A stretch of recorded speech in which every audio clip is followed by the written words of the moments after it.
Alright, so I'm doing this because this is the final stretch. PlayStation is going crazy right now. The old PlayStation is it takes a little while for. I mean, it really puts a lot of strain on old PlayStations to play like new version games. But this is an overall and personal score for Horizon Forbidden West. And this is based on everything I've seen within the game from the time I purchased it to where it is now. And I said I was going to do a video about pros and cons, tallying up pros and cons, the 152 to the 207, and that's exactly what I'm going to do. I'm going to state all the pros and all the cons, but I'm going to do them as fast as possible because I don't want to take a whole lot of time on this. So I'm going to start with the cons first. So I'm start from 1 all the way to 150, and if I miss anything, that's because I missed something. But it's actually 140, but I gave the game an additional 10 more cons as default, like I said before, simply to lower the pro score down. So I made it have a disadvantage and it still beat out its cons. So I start out first. The first con is you can't see utility and combat setting traps during the day. In the utilities, when you're using your herbs and stuff, because it's white in color, when it's bright you can't see it. It actually is blinding, and then it makes it difficult in battle. The second one, you can't move or see uniform in rotation or zoom in or out. So in your menu screen, when you go into your menu screen and you go into inventory, I guess when you're looking at your uniform or your outfit, type of outfit, there's no zooming in or rotation to see the type of stuff that's on your uniform. They left that out. Now I could easily say that wasn't part of the mechanics in the game, but I believe they kind of had something like that in the first game, or removed it, or maybe they didn't have it at all in the first game. But the point is, I can't exactly see the type of weapon or stuff that I have attached to me based on this. I just see the base of what it is that I'm carrying based on my character. It's not completely that big of a deal, but it is something that I see that is not present in the game. I believe that might be in the previous game. I could be wrong, but still, even if it isn't, that's something that they could have included that's not too difficult for them to do. Can't think if personalities. Okay. Alright, so each equipment doesn't have a special personality to it. Like I would say, like the usage of the weapon has its own special personality, but you can't tinker it, so it could have its own special personality. In other words, you can't on the weapons themselves. You can't use the weapons. Let me go back. You can't go on the weapons themselves and tinker it, like manually tinker it, like how you would do in Last of Us or similar games. They could tweak it to the type of level of how much damage or how much output you want it to have increase. Most of that stuff is done in coils where you found from the world to increase the stats, but there's no actually you tinkering it to make it stronger. It's just stuff you discover in the world, not the tinkering of the item itself. Personal room, pointless if you can't adjust changes and things in the room. So all those decorations that you found in the room at the base, there are stuff that you achieve throughout passing through the game, but it's not like you can move them around in the room or place them at places you want to have them in the room. They're just in the room for simply the decoration, say a memory from previous game or from where you are right now in the game. So the decorations in the room are simply stuff set in there. It's not like you actually put it in there. The shredder is pointless. Yeah, the shredder is kind of pointless. If tear arrows on your bow and arrow do more tear damage in combat than the shredder itself. Now I'm not talking about pressing R1 on the shredder and then doing the explosions. I'm talking about the amount of time it takes for you to wind up, throw it, hits the enemies, wind up, throw it again, hits the enemies, and then the components comes off. You're much better off using a bow and arrow with high tier. It could duplicate the amount of arrows through and then hit a certain spot to get that off, then to use the Shred Gauntlet. Yes, the Shred Gauntlet is a beast if you're able to maneuver it in time and wait for it to come back to you and then throw it again. But if you're impatient, then that's not that good a deal. The time for it's like a boomerang. It takes time for it to go to and hit the enemy and it to come back to you. So if you're going to do something like that, the tear on it has to have the higher damage than that of the arrow itself, and it must have the capability to knock off the actually components far faster, rather than you doing it throwing it 3 or 4 times for it to do it. So I don't see it being that big a deal unless you're talking about very high tier shredder gauntlets. So if it's not high tier, it's really a pain in the ass. The green ones and blue ones are kind of freaking useless. There's no point. Once Cauldron, I'm not going to say all 150. I'm going to say the main ones that I found. So I'll be here all day if I say all 152. Once Cauldron's unlocked or allowed override, there's no need. There's no need to mission to override confirmed. Okay, I'm ready. I wrote this down. Once Cauldron unlocked to allow access to overrides. Okay, so this is what I was saying before, that I discovered that it's kind of a thing that was present in the previous game that they removed from previous game, is that you now not only have to once you finish the Cauldron, the first game, you beat the Cauldron, you're able to unlock and override creatures based on beating the Cauldrons. Now in this game, you now have the inclusions of beating the Cauldron, but now you have to go and fight the machine again, acquire its components, bring set components back, and then be able to do the override. So it's now a second step process. You then have to go back to the machine, get the component, and then after getting the component, then you could do the override. So there's no really need to do a second step to fight the machines again if you already fight them inside of the Cauldron. And if that was the case, and you have to fight them again, the beneficial factor of actually being override should have something as an extra additive towards doing that. Why you would have to go and fight them again just to get the components, like give you skill points for doing that.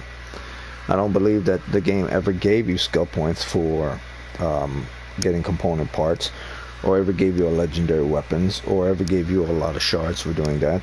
So it's just an extra added thing that was kind of pointless in there, to make it seem like, okay, so you want it to be more than just unlock Cauldrons. You want to have you farm the thing, get the thing, and then override it, because it makes more sense that way.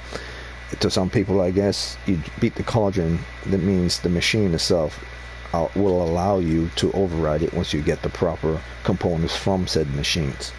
But the machines were in the Cauldron already, so why that's there, I don't know. NPC repeat same things too often, so that's another thing I found in this game that's kind of a problem. The NPC will repeat themselves way too often. If you fast travel from one location, then come back to the same location. I mean, after a while, I got tired of hearing there's the champion that defeated Regala. Every time I went to the bull mark, there's this one chick that repeat the same thing every time I walk up the stairs. There's a champion that defeated Regala, Chakotay, or there's the champion that embarrassed Chakotay. Every time I go there, they say the same damn thing, and a lot of them say the same damn thing over and over and over again. So that was kind of a pain in the ass to hear that over again, but it's not a big deal. But it is something to take points off from. If you're going to have NPCs in the game, give them a whole lot more dialogue than that. Give them at least 5 dialogues if you're going to have non-NPC characters, and have it mixed up so that every time you fast travel a location, they say something different, not the same thing over again. I mean, if it's too complicated to have 5 every time you fast travel, have 3. Don't have the same one over again. Okay, stashes are okay to keep in resource, but they're not used. Okay, stashes okay to keep, resources not. refuel health from stash. Okay, so this is on the positive side. You gotta make a visitor point or improve. Okay, yeah, that's the positive side. So those stuff were the cons on that side. Now I gotta look at the additional other cons. No dodging while in focus. So these are the big ones. No dodge while in focus mod. So that whole in your settings, if you go into your settings, go back out and you go into your settings, there's a feature that's called dodge while in focus. I think it's under control, aim, motion, slow motion, look, so focus mode, input, dodge and focus mode. So if you put dodge and focus mode off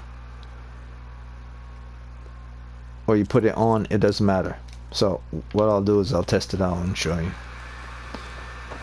Now if I'm completely wrong about this, I had this the other way the whole time, then that's my bad, but I don't think that's the case. I think I tested this out multiple times and find a machine.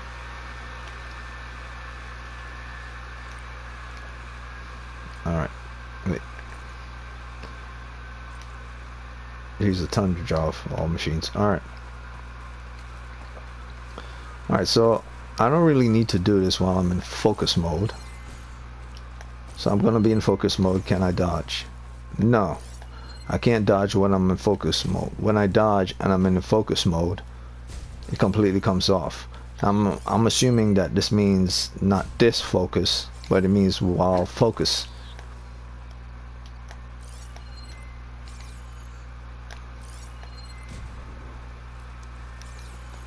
Okay, so here I'm in focus mode. I can't dodge, it comes off. I'm in focus mode. I can't dodge, it comes off. So let me check that again. That might be my bad, and I'll put that under the positive, which will probably bring the game back up to a 9.1. So let me see. Maybe my concentration was on a different type of. Okay, there it is. All right, so that was my bad on my part, and I took a full one off for that from the game. That I thought that was completely broken and didn't exist. So that just goes to show you, I took a full 1 point off, not a 0.1, 0.2, 0.3, but a full one off because I believe that was broken, and that's not the case. And even with that, the game was in the 9, so this full one, repairing that and bringing that back, will make it a 10. But I know this game is not a 10, so that not being able to dodge, I don't believe that was a full 1 on my part, believing that it was broken. I believe this was I'll factor into, because I was going to take a full 1 for something broken. Because it's not broken now, I'm not going to give it back a full 1, but I'm going to give it a 0.1 for it actually working like it was supposed to be working. Something broke. If something is broken completely and it doesn't work, then it deserves a hell of a lot more than a -1 point. It deserves like a -5 points or a full 1. So in this case, I'm going to give it that 1 additional point, not that full 1, that 1 additional point. So I already had this game at about a 9 total as personal, but now it's a 9.1 from a personal point of view. And probably you're wondering, like, alright, like if anyone watches this video, well, okay, why would you take off a full 1 but only give 1 point? I could see that, but the thing is, why I'm saying this is because, here's the thing, why I need to say this, why I'm doing this, is because if I give this game, like, say, even half of that 1, this game will be at a 9.5 from a personal point of view, not from an overall taking myself out of the equation point of view. This game is that good that I have to find reasons to not give it, to keep it in the 9s, or to keep it in lower than the high 9s or the mid 9s. And I do that specifically for the douchebags, because those people are going to say, no, you're wrong. But I'm stating the reason why I'm doing this, for the douchebags, and to keep people in perspective, and to keep an idea of how good this game is and how it deserves to be Game of the Year. This game could have easily been in the 9.5 to 10 category already. Based on the patches, this game is already in the 10 category based on the patches. And you could basically say just the story itself, which is the next one I have on this list here, and the story wasn't that great. It's not better than the first game story, so that was the one-off con for that. It says and there's no the second one, full one, was no detailed customization of character clothing or equipment. What I mean by detailed customization is there's just like the tweaking of weapons, there's no detailed customization towards any outfit that you could do, or towards any character, any outfit, clothing, or any type of. Okay, so like let's say in certain games you could change up the face and hair color, so on and so forth, and hair. You can't do that in here. Those things do not exist in here. And you might be thinking, well, why judging a game if the game doesn't have it in there? It wasn't intended to have it in there. These are just things I'm putting into the game. I'm actually putting into the game to give the game Achilles heels. Because if the game doesn't have an Achilles heel, this game would have already been past the 10 category or past the 9.5. These are things I'm taking from my personal point of view that other gamers might see in other games and judge something based on that. They're not negatives. They're not like wrong. They're right. This game don't have those things. Are they necessarily relevant? Not 100%. They're just things I'm including to lower the score from Horizon Forbidden West from a high score into a rational score from someone who's a gamer who played game a lot, into also the overall score, which is the general audience score, which this game falls into the 9.4, 9.5 territory. I believe this game's total is an actual 9.5 if I don't consider myself into the equation. So people say this game is an 8, you have no idea what you're talking about. There's also Fetch Quest, which is a takeoff, not a full 1, kind of a -2 or like 0.1 and another 0.1 in the minus factor of cons. Fetch quests aren't good. They don't ruin the game. They're just things you don't like to do. And just because you don't like to do it doesn't make the game ruin. But it is kind of a irrelevant thing or kind of a silly thing you see in games over and over. So I took 2 points off of fetch quests being cliche. There's lightning sometimes. Okay, so light sometimes blind you when you're in combat. I'm not talking about the enemy doing the light blast. I'm talking like environmental lighting that is sometimes imbalance, and it keeps you blinding you, and you're unable to see. That you have to wait for it to be dark, like where it is right now, to have the light kind of balance. So the intensity of the light in the game wasn't really that considered for people who have colorblind issues. I mean, it was, but wasn't that good. Alright, so I'll put that aside. So another con with regards to the game. A negative one for NPC allies in stealth. When allies or NPC allies like Vol and them, or anyone who's with Aloy, are in stealth, the damn enemies could see them, plain and simple, when they're not even hiding behind a bush. I'm pretty sure that if you're going to make a game to be as realistic as you could possibly make it, you would hide your NPC behind a bush, just like your character will hide behind a bush. If the character is going to follow you behind this bush like this, the character has to be behind the bush with you. The character can't be here in the open in front of you while you're behind the bush. The character is not hidden because if the enemy could actually physically see it, the game shouldn't be tailored towards you hiding, and then all of a sudden your character who's in the open is invisible because you're invisible. It makes no sense. There's also let's see what else under the cons. So I'm gonna go over the main ones I found, but there's tons, and I don't have time to say every single con and every single pro. All right, there's also under the cons list. Let's see.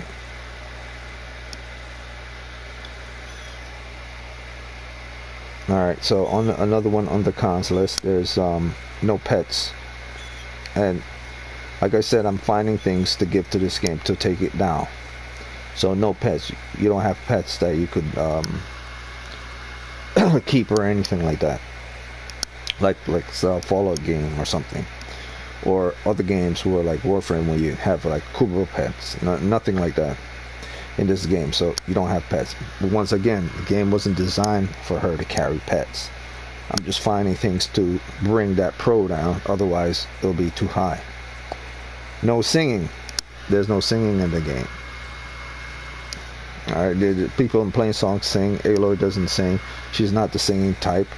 But there's no like in-game mechanics where you have the ability to do any type of music, play music, or sing, or find musical instruments and use them on any type of equipment to or any type of in-game collectible that has singing attached to it, or anything like that. No playing instruments. That's part of the whole singing thing. Okay, and there's also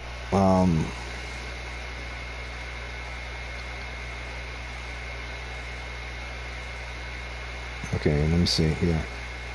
While you're near a wall, you grab it instead of jumping off. Okay, so there's another thing with regards to traversal. When you come onto walls and you're in a battle against an enemy, if you're too close to the walls, you grab onto the wall when you're trying to jump out the way.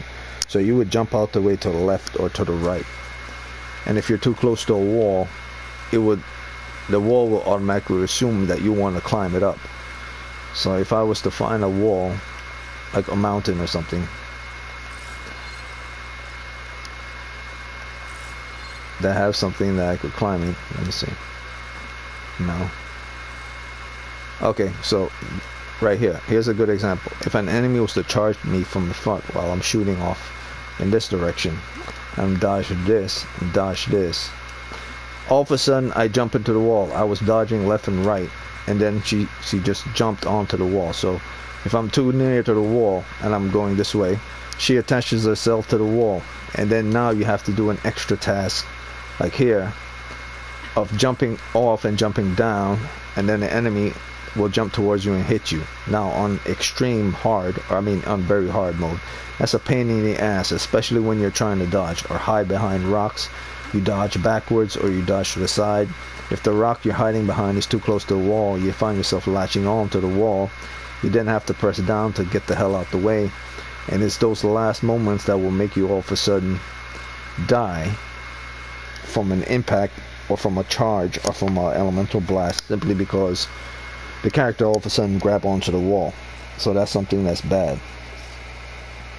They could have done something about that, but they didn't. I guess they figured you being close to the wall and doing combat wasn't part of the equation. There's also drone picture feeds. It's not permanent. What I found out, and this could be an issue with being PlayStation 4, there were several drones in my playthrough. I believe there were about 2, most, I would say several, more like 2, that when I grabbed onto the drone to pull it down and it came down, I went in to try to look for the item that was inside of the drone. It didn't allow me to bend down and pick up the item inside the drone, but it automatically registered that I picked it up and it sent it off to the base. So it already stated that I did pick it up. So that bug was there, and I would say it was something that was annoying, because I was spending time there trying to figure out what am I doing wrong. So I reload the game, and I found out that it was a drone bug that wasn't adapted well for the PlayStation 4. And there are various different bugs on the game, and you have to identify them all individually. You can't compare the drone bug to a clothing bug or something like that. So that's a point off. Lore of the game is actually in the game. Okay, these are the pros. Find more cons. And these are all these cons have 1 points, but there are tons more. Alright, so more cons. I'll go through these ones fast. These ones I'm going to go through fast. I'm not going to say anything too much on it. If it's something very important, I'll stop. So cover of the game, that's a con. Don't look that great. Scrap up the brush of fighting. possibly due to being made for everyone. Scraps and brushes from scrapes. I'm sorry, scrapes and bruises from fight aren't present on characters. There's no like bloodshot in a person's eyes after they're being in an intense fight, or from staying awake for too long, or none of that. Even in combat. Don't lock on, and I know this game is meant for everyone, so having that might be an issue, but still, if you're gonna have scrapes and bruises on your character, and you can't do that because the game is made for even younger audience, you have to have a lot of dirt on the face, which the game does, but at the same time making the character's eyes look milky white, like they haven't been in combat whatsoever, is kind of a letdown and take you out of the reality of the game, and you realize it's not that realistic because it's dumbed down for everyone. So I think some people understand what I'm trying to say. Like if that was the issue, if they don't want to show bloodshot eyes and stuff to show the intensity and violence of the game, or scrapes and bruises, they have to do something else with the eyes to make the eyes look tired. But the eyes didn't look tired or anything. Even when people are dead, they look like they're sleeping rather than they're dead. And they made that specifically for people who are in the game for all different ages. So it's not something that was meant for hardcore people who like blood and violence. There's also a button, tap, and movement. Average in contrast to AI. That's inconsistent. Okay. Button, tap, and movement. Average in contrast to AI. Okay, that's inconsistent because the AI's movement is instantaneous. This is true. Like if you're doing tapping on a button for dodging or pulling back and doing an arrow, the enemy has about 1 or 2 seconds before they jump and dodge. Jump towards you or dodge out of your way. And there, because it's an AI, it doesn't have the button mash capabilities like you do. It knows precisely when it's going to do its button, when it's going to do its attack, when it's going to jump out the way, and everything that the AI does for each NPC bot is instantaneous. Whereas you, the human being, you have to have a certain amount of flexibility with regards to your dodging and with regards to pulling back on the arrows. So there's no like consistent way to actually do something like dodging and aiming your arrow when an enemy is instantaneously doing their dodging and aiming. You have to calculate in almost like nanoseconds how fast they're going to move, and you can't evaluate how fast they're going to move. So as you're pulling back and stuff, you have to know when to dodge out, when to this. And there's a lag time, just like there is in Dark Souls or something. There's lag times, which isn't the problem with the game. It's just that the enemy's execution to their abilities is more instantaneous than your tap and move capabilities, which is off, not by a lot, but by a small margin. And this can become a pain in the ass in the arena, because if you're making your enemies stronger as you're elevating the amount of difficulty and keeping the character Aloy in her same animation state, so everything from the enemy has been elevated, but everything in your character is stationary the same way it was, regardless. There's no increase in her movement speed, there's no increase in her pulling back, there's no increase in her dodge or anything. That stays the same, but the enemy is increased. So if you're going to play on difficulty, that's something that has to be considered. It's not consistent towards the type of game mode it's in.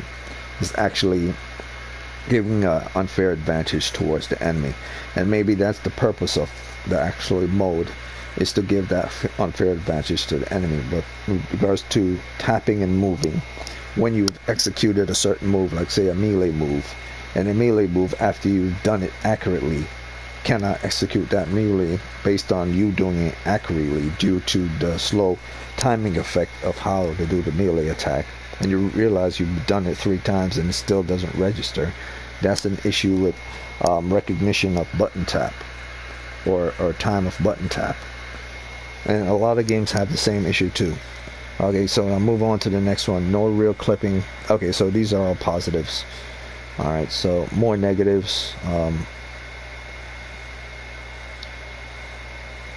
Okay, so the echo accuracy is off on high places or long silent areas. Okay, so echo in the game means that if you're, like, say if you're standing on top of a mountain and you yell out, you hear the echo of your voice. But it only works for certain places in the game. For other places where there should be an echo, there aren't echoes. This is a minor gripe, but I found that not every area that requires an echo has an echo. It's just certain things weren't included there, so that's that -1. 1 damage on ground. Okay, a -1 for damage on ground doesn't leave permanent dents. Okay, so that's another thing I found in the game. There's no permanent dent within certain damages on grounds. If a Tremor stomps onto the ground and make a huge blast onto the ground with a bomb, it stays, that bomb stays there for the effect of the bomb stays there for a while, like the smoke and the debris, but then it dissipates and the ground goes back to normal. It doesn't stay permanently there.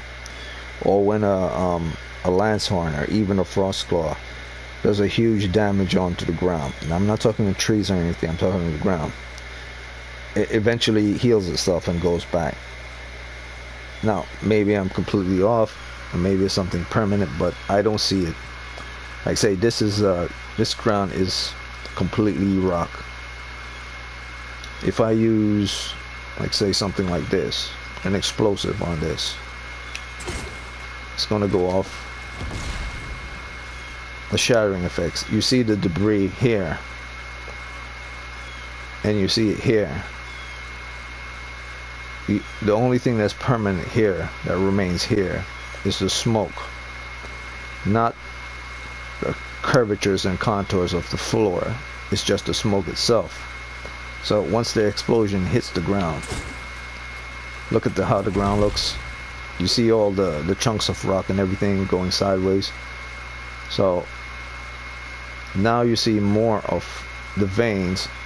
Like the dirt is about the only thing that goes up, but the rock, some of the rocks went up, but not all of them. So that explosion should have made huge curvature, or like huge curves or huge contours in the ground, whereas here you only see the upper side, like the nice surface area is covered by this. And now once you throw this on, you only see the dirt area under this, which is good, but it's an explosion from a grenade or from a launcher type weapon. So this whole thing right here, these veins in this ground, whether it's here or here, should have been completely obliterated. That's what I'm trying to say. It's not the surface of the actually surface of the ground should be exploded, some chunk of rocks, but because this isn't a huge explosive weapons, these veins themselves should have all been broken off, not just the surface area. I'll show you another one here. Alright, so this whole little green area, these grasses should have been completely obliterated. So that's the surface of what they did is considered, but not the logic of what a blast should be. So that's kind of off. Not completely bad, but off. So that's a -1 for that. Let's see, I did let's see, what else? Clothes don't stay stained. Okay, yeah. So once, like, say she falls onto the, let me do something. Alright. Now I stood right in the way of this. And I got hit. Now if you look onto the character's clothing, taking a blast, there's no damage on her clothing whatsoever, even though she took a direct blast. Now there could be damage on health, but there's no damage on her clothing whatsoever. No tears, no nothing.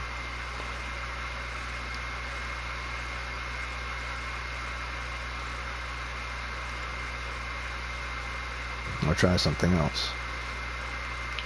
Sorry to use Aloy as this test subject, but I'm trying to use an example. Alright, so there. I put it on baby mode so I could do this to test it out so she doesn't die. But there's no damage on her clothes.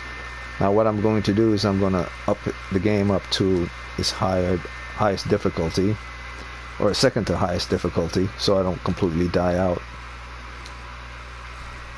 And I'm going to do the whole... I'm going to do it again. Hopefully I don't die. Okay, so there. A large chunk of my health is gone. So based on that, even a small smidget of damage to clothing should have occurred. But there's no damage to clothing whatsoever. So that's another issue that they need to solve. I don't like that at all. Alright, so the game's realistic in certain things and not realistic to others. Alright, so I'll go to my next cons. I'm trying to get through these as fast as possible. And I'm not going to label all 100 and say all 150, because I already say them out in numbers. But I'm going to say all 150, the amount that I think are relevant amongst the 150. There's also the permanent mission bug. Here's the permanent mission bug. We're going to go to it right here. This mission has been bugged since, I don't know, since early game, like even before the halfway, or around the halfway point. And this woman has been walking around at this location forever, hoping that this mission will be over. I kind of feel kind of sad for her, because she's assuming that because she has to deal with the fact that she's just an NPC and she can only do what the NPC says, that I believe that this is a PlayStation 4 issue and not the people who made the game issue, that their adaptation from PlayStation 5 to be rendered for the PlayStation 4, or to be molded down to the PlayStation 4 so that the PlayStation 4 could understand the coding for this game, wasn't 100% tailored correctly. Or maybe it was, but due to, I guess, years of use, a PlayStation 4, after years of using it, it doesn't have the power to execute certain things, or a code, or a mission objective, or a command. It didn't have the ability to execute the command to kill off all the monsters here. And one of the monsters was stuck in the ground, or when the machine monsters were stuck in the ground, and I couldn't get to it with an explosive or anything. And now when I load the game again, it's completely gone. So that's the huge one from that game. That's another huge one I took off from that game. That permanent mission bug. That's a bad thing. But that, once again, that could be simply PlayStation 4 issue, not something that's going on PlayStation 5. There's also the permanent resource bug. A lot of people on PlayStation 4 find that permanent resource bug. That permanent resource bug is when you go to, let's go to a vendor, any vendor, or a trader, any trade person. I'll go to this one, or should I go to the nearest one? I'll go to the closest one I can find, so fast travel knows it takes forever. Okay, I'll go to Plain Song 1. And what it is when you try to sell an item, you can't sell the item, or any items for that matter, in the sell section, not the buy section. In the buy section, the code for the resource in the buy section works, but the code for the sell section in the selling mechanics, or selling items resource, does not work. And I know I'm not the only person to have that issue. So I'll show it as well in this video, because this is also a huge one. I already stated that the story itself was another huge one-off. Alright, so I'll find trader. Okay, I'll go to the nearest hunting goods support person. Vendor.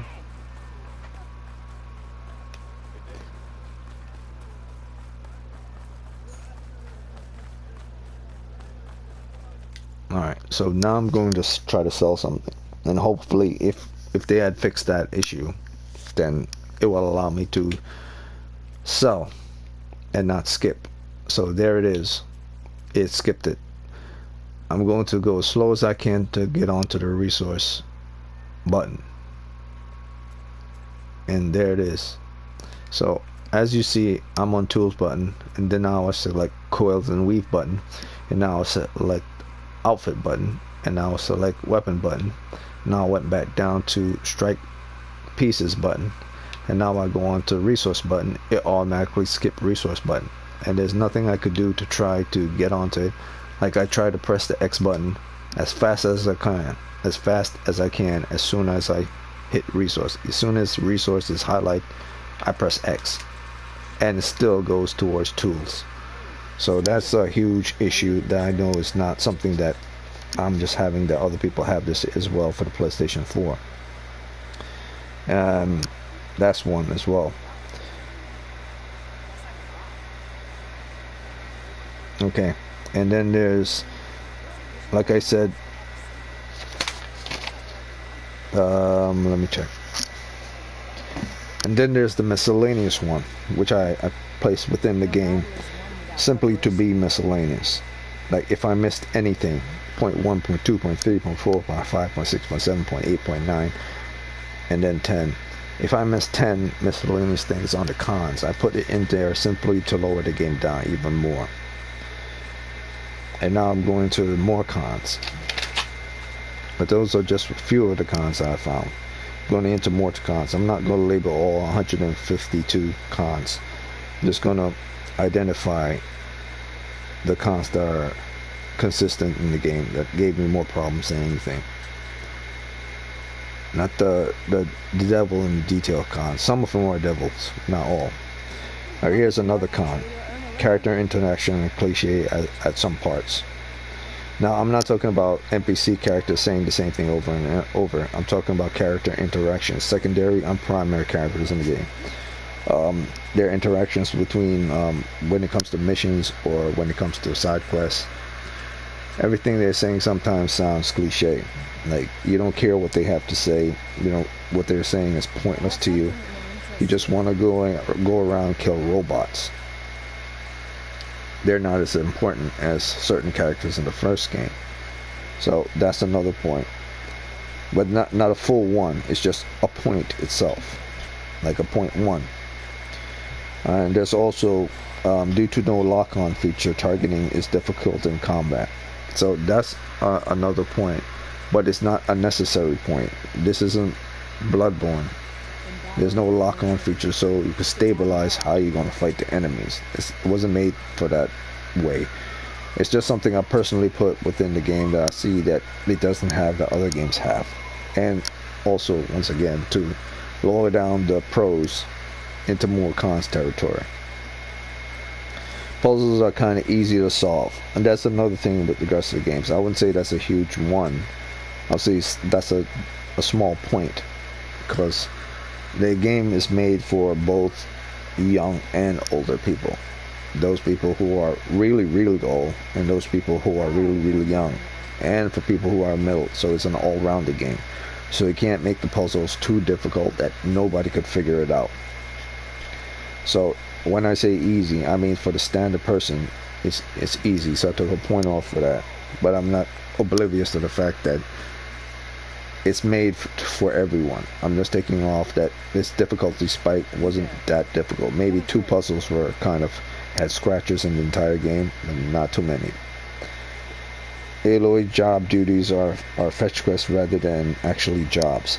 So under jobs or her doing things jobs, such as hunting for parts for the machines, they are more like fetch quests in order to get the components she needs in order to override machines, or in order to fetch things for certain characters in side quests in order to get the things that she needs in order to accomplish and move the story forward. So that's a point off. That's not a huge point. It's just a tiny point, like a 0.1. If it was a huge point, it would be something that was incredibly annoying. but it wasn't incredibly annoying through the entire game. It wasn't something that repeated itself over and over. It only repeated itself in certain missions, not all missions.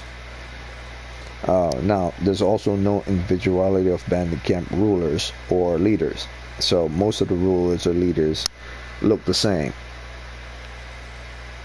Kind of like if you ever played Mad Max, most of the bosses within each camp locations kind of look and behave the same. Maybe the colors on different bandits based on their level and their location. The colors they're wearing based on their level and their location within all of Forbidden West. The Plainsongs bandits, the Still Sands bandits. Maybe their colors that they're wearing looks different. Some of the outfits that they're carrying is different. But regards to them carrying heavy weapons, them carrying shields and swords, there not being any individualities. They were just a bunch of NPC guys thrown to the wolves. Yeah, that's another one. Bandit AI does not comprehend getting hit when health is low to heal up or run away to a healing station.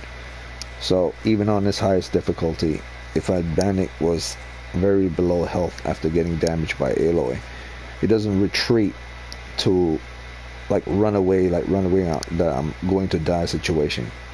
They would retreat backwards, shoot backwards, but then they will move forwards again to try to kill the new character. They won't go to anywhere to heal themselves up. So I believe they didn't put healing in this game because it would have made it far more difficult. This enemy could run away, heal up, and then come back. But that's like a minor thing. It made them kind of stupid in a way that it's easy for you to kill them rather than the logic of them healing themselves. But that's a minor thing. That's a 0.1 right there. That's not a huge point.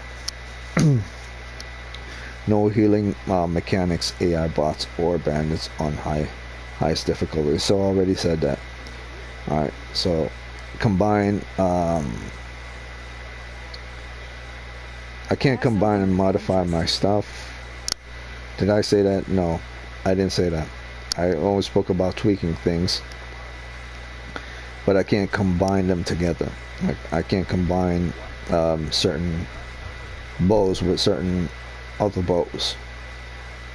Well, I guess you could say the same thing as tweaking. So I'll remove that from the equation. It's the same thing, tweaking. So I'm not going to give it that con for that. So now that 152 on the cons list is now down to 150 because I made a mistake about that auto. What was it? The auto dodge. Yeah, and while in focus, I made a mistake about auto. And here's another one. I already wrote that down before. Consider that. So I'm back to 150 now. Drawing highlights options does. This is also another one that I identify when you're trying to catch on to the bug, the drone itself. There's a bug within the flying drone when it says highlight, like you highlight any creature or any machine in the game to see their walking patterns with the R1 capability. If you try to do that to a drone, it won't let you. You can't see its pattern. You really have to fight very hard on the PlayStation 4 to try to identify its latch on system for the R1. There's also in the game before areas were missing before, but after the patch they were fixed. So that's included. The reveal of the rebel leader of the Sons of Prometheus was never within. If I go into here, your notes, and it shows machines, and it shows character bios. In the character bios, Asura was never present. Like, even after you beat the final bandit camp, you couldn't find her. So that bug was present there, and it didn't show up. Alright, so network is going down. So what I'm gonna do is, after saying all these pros, I'm gonna say a few. After saying all these cons, I'll say a few pros. But generally speaking, the game is. Now that I know that those two cons were a mistake on my part, the game is at a 9.2 now. Originally, I had it at the 9 for my personal, and then I had it at a 9.4 for overall audience, taking myself out of the equation. So now it's back up to now giving it those 2 points. It's back at 9.6 overall and 9.2 from my personal point of view. Alright, and then the final con with regards to this, because after this I'm going into pros. A reveal of the leader of the yeah, I already said, okay, so I already said that. So those are the main ones that I found with regards to the game, and there are 150 cons that you can find in the game. I only stated the specific obvious ones, such as pointless people in the game, the story not being that great, the bugs, unable to latch on using the H1, the R1 onto highlight certain things, missing machines, so on and so forth, not being able to tweak, explosions on weapons, clothes not dirty, so on and so forth. But there's a total of 150 cons that you can find in the game. Technically there's 140, but I added those extra 10 points, as I said before, simply to add things that I might have missed, just so I could lower down the pros. Because then if you're looking at it from the point of view of me not adding those extra 10 points, it's actually 140. But if I didn't put in 140, this game would have already been in the 10 category or the high 9s, and I know it's not in the high 9s, or at least I know for a fact that no one will put in the high 9s even if I do. So I'm gonna do it. I'm doing this just simply to keep a lot of people shut up, so they can understand that even if you take lots of points off from this game, it still falls into the 9 category. Alright, so now I'm going into pros. I'm going to start with the full ones. Machine and function gears. Excellent. Excellent. The functionality of the gears in this game are excellent. Pulling back. As I'm pulling back, I throw forward, and the timing, and then explodes. That's excellent. Pulling back, the gauntlet, the swirling of the gauntlet in the gauntlet itself, as sparking, turning, the rotation of my hands. Okay, let me find a spot. I guess it doesn't really matter. But basically the shaking of my hands, the friction, the functionality of the gear itself, of the gauntlet itself. It's another one. It's probably the main one I'm using for this. How the gauntlet is spinning around while I'm holding back on it, ready to throw. How the gauntlet is just shaking. How she's pressing down on the button in order to make the gauntlet spin around in its nesting, or in its glove. And then release, and then look at her hands as she's holding the gauntlet itself, how it's in the release state, and now it's in the pressing down state, holding down state, and then release, and then the gauntlet does its thing. And then also for the functionality of, I guess I should go to a place, where's the nearest? I'm going to go to the ocean. So it's not just about traversal of one thing, like using the shield wing or using the diving equipment, but how they function, that they function well, they function accurately, they function well. Now there's also another point I'm giving to the game. It's this fun factor. A full one is this fun factor. Did I have fun playing the game? Yes, I did. So that's all I need to say about that. Boss battles were the boss battles good. The boss battles are probably one of the best things in the game, because there were so many different type of bosses and they're so different. Skill tree is probably the best thing in the game, because it has the valor surge and the different points, and you could go through it any different direction that you want with regards to the game itself. Alright, so let me see.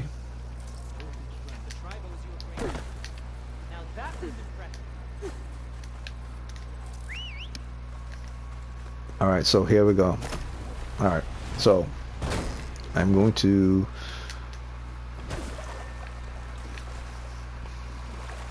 alright, so starting with the diving. Alright, so The functionality of the diving mask is quite simple. The moment you go underwater, diving mask, she automatically put on the diving mask, allow you to go as deep as you want to go, as far as you want to go. But that's not what makes it functional. What makes it functional is when you go into focus mode, it then creates a sonar in order to highlight everything around you, not just the mountains, but where resources, essential resources, both organic and metal. Like, it's not going to highlight the manta ray because it's not necessary in the game, but it will highlight fish, and it will highlight resource like herbs and stuff. It will highlight metal, and that sonar will go off. Like, the sonar is going off right now. I'm going to increase the volume so the sonar could show. The volume of the sonar will always go off.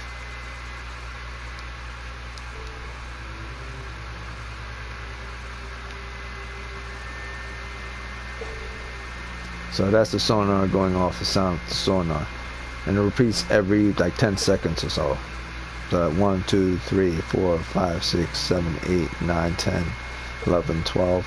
Like every 10 or 12 seconds. And there's also, not only that, there's also the fact that once you're in your diving mask mode, you could not only just traverse by just standard moving like swimming, but you also dodge out for enemy attacks using the dodge button, which is circle in this case. And then you could have grapples to push yourself forward, such as certain hooks within the ground, or certain pull stations, or pull lever points within the ground. There's also the capabilities once you're underwater.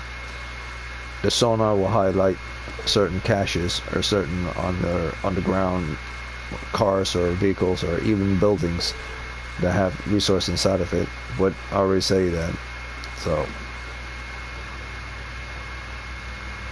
but also with the diving mask, I believe is when you were, or should I say, not the diving mask itself, but the whole swimming mechanics of the game is when you jump off a high place. If you press the button accurately at a certain timing, you do dive into the water. And I believe there's one method of doing that. I've never tested it out. I think I might have done it only once before, but it only happened once. I never tried to do it. It's not that big a deal. It's not necessary. But that's the functionality of the gauntlet, the functionality of swimming, and the functionality of riding certain mounts, as well as functionality of the bird mount. So the mounts themselves is also another pro. The mechanics of the mount is also a pro. So that's 1 point for the mechanics of the mount, whether it's a bird mount or a mount that's on land. The movement of the mount based on organic life forms. What gorilla, I guess they took certain examples of certain birds, how they move, how they stay in place, how they function, how when they go up or when they go down, and how they move when they're landing on the ground, so on and so forth. All these things were considered when I was playing this game. I was looking as the mount was moving forward, how a bird would move forward as it's on the ground, turn left and right, and how, based on that, Aloy would be sitting on the mount of the specific type of animal. If it was a bird, it would be sitting a certain way. If it was a claw strider, she would be sitting a certain way. And if it was like a bristleback, it would be sitting a certain way. As well as how she gets onto each of these different mount types. So the mechanics of the mount themselves, how they behave, is one thing. The functionality of a mount is another thing. How their function of their body moves, their face, their wings, how this functions, how it takes off, how it lands. So not just the mechanic of it's moving, but how certain organic parts of the body, I mean, it's completely metal, but how it moves like an organic life form, how the muscle flexes and so on and so forth. There's also another point added to the mount, not just its movement, but how the flexibility of its muscles and its capability moves. Now you could also give in another points for the details within the machines themselves, whether it's from the tundra to here, how they're designed, and the devils and details of the mount, the claws, the beaks, the wings, the components that are moving around within the various different machines themselves, how they're functioning, how they're moving with regards to the muscle structure moving, with regards to certain gears turning within the machine itself as it's moving. So that's also a point there. So there's 3 points just for machines themselves. And now you go into the skill tree, which is another full point. Well, I say 3 points, but it's more like I didn't want to give the game a full 1 point for the mounts effects. I wanted to give it at least 3 or 4 points, mainly 3 points for the different things you could do with the mount. Not just the mount moving, the mount functionality, the mount's body functions, and the mount designs, the 4 points. But I wanted to keep it at the 4 because, like I said, if I gave the game too much points, it would be the high 9s. But a full point goes towards the melee system, or in this case, the skill system, where you could create different melee builds, shooter builds, survival builds, stealth builds. So each one of these represent a different build you could do. It's not like certain games where you put certain items on or get certain equipment and then you use that equipment and then you make a build out of it. The builds are within the skills themselves. So you can have a warrior, trapper, hunter, survivor, infiltrator, and machine master. So technically you could have 6 different builds in this game, and then your 7th build could be like a hybrid build, the one I went for, where you have a little bit of everything within your build. Or you could be a diehard type and just go for a hunter build, where you just have certain aspects of each of these in their lower state. Like say each of these could be at 25%, and this could be at full 100 with all the Val Search level all the way up, but everything else is at 25%. That in certain cases that would be considered a hunter, because it's not even at the halfway mark for the trapper or the warrior. Or you could go full 100% warrior, but everything is leveled up as well as Val Surges, and this is 25, and this is 50 or 25, and this is 25, and this is 25, and see how far you could reach the end of the game with everything being 25, and this being a full 100, being the dominant, and the factor of just doing melee build, but everything else is at 25%, or at 50%, where this is just pure melee and everything else is at 50. I believe 50% will be you unlock the first node, first level of nodes, from the top node all the way to here, and you would stop here, and you wouldn't give any points into the Valor Surge on the top or bottom, or unlock the other nodes at the bottom. You would stop here and unlock just the top nodes and no Valor Surges at all. So that would be a melee build, where you will unlock only the halfway point for these different skills, or 25% for these different skills, but this would be at 100 including a Valor Search, and you could do that for each one of these. So technically you could make at least 6 different builds in this game, and then the 7th will be like a hybrid build that's a combination of everything you're trying to do. Or you could do, or even another build, you could have like a full-on build. A full-on build is that you unlock every single skill and everything, just like how I have it here, every Valor Surge, and you go for the standard build. The standard build in this game is just to unlock everything. So technically there's 1, 2, 3, 4, 5, 6, and then you can create your own hybrid build if you don't want to just focus on one individual build, and then you could go for the standard build. So technically there's 8 different builds in the game. So that's something I didn't consider before, but now I'm considering now. And there's also exploration and loot, another one I gave to the game. Basically this game can offer you the capabilities to explore as many things as you could possibly explore, not just on the map itself around the coast, but also within the green areas. There are hidden little secrets within each locations, hidden little items you pick up, hidden little shards, hidden green shines, or fire gleams as well, or black boxes. And some of them they're not indicated on the map, and some of them are. Like I found a rare resource in this black area right here. When I went past this area and I started to climb a mountain, I end up into the edge, into the black area right here. So the mountain took me in here. It started to say, well, you have to turn back, but I was managed to find and discovered an orange legendary resource item in this location. So there are a lot of hidden resources within the game, and if you're the type that want to explore to see what all you could find hidden in these black areas around the corner of the map, maybe you'll be able to do that. I'm not going to do that.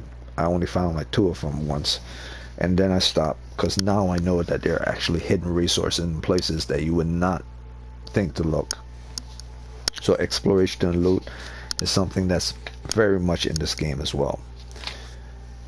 So I'm going to try to see if I could cut this video short, but I'm going to say as fast as I can the rest of the other pros. The death machines are good. Jump up machines, the jump up mechanics are good. I guess what I meant by jump up mechanic,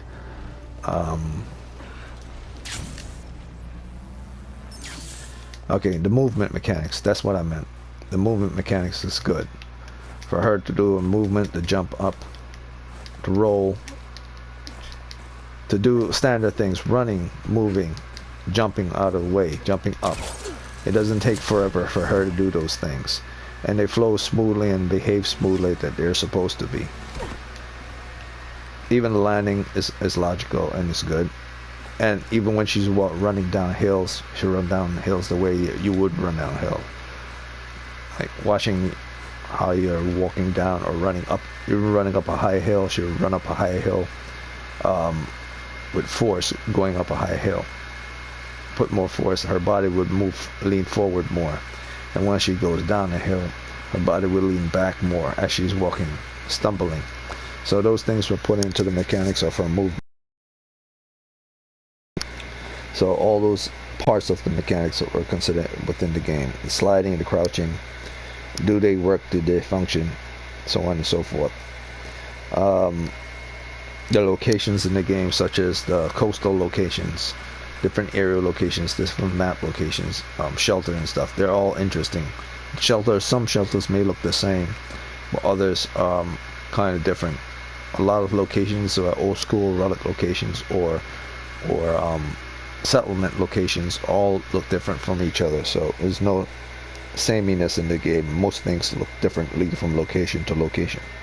The crafting in the game has improved since the original game, where it would take you a certain amount of time to craft on items, and it feels the same as the original game.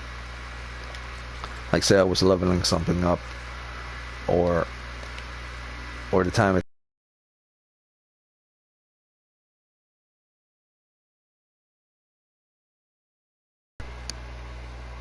but what I meant by crafting, the time it would take for you to crafting, like if you're crafting something out of shelter, it's much faster and much smoother.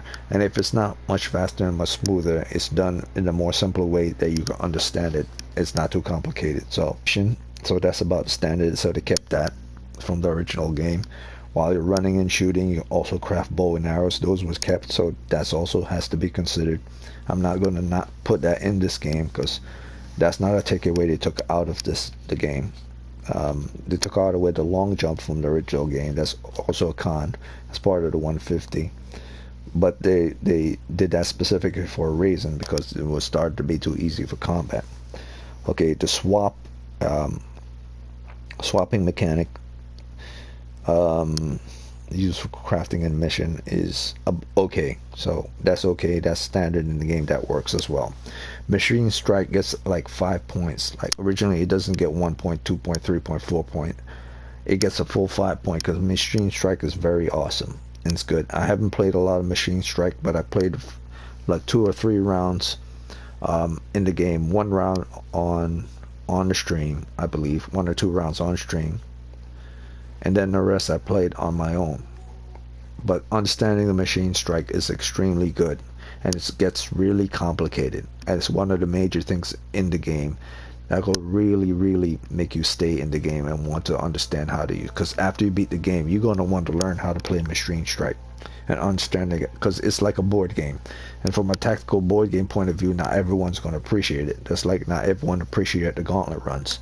So I'm not gonna give the game a full point for that, but I'm gonna give the game a full 0.5 for that. Because there are a lot of people who love board games and love board game or card games type of games inside games themselves. There's also the mechanics of new weapons and outfits. So like I said before, not, I guess what I meant by mechanics of new weapons and mechanics of new weapons and utilities. Now I already spoke on the mechanic usage of the weapons themselves and the utilities, so that's a hiccup right there. I gotta scratch that off. So that 1 point I gave it for it, I gotta take that down, take that off. So at 207 for pros, I have to go back down to 206.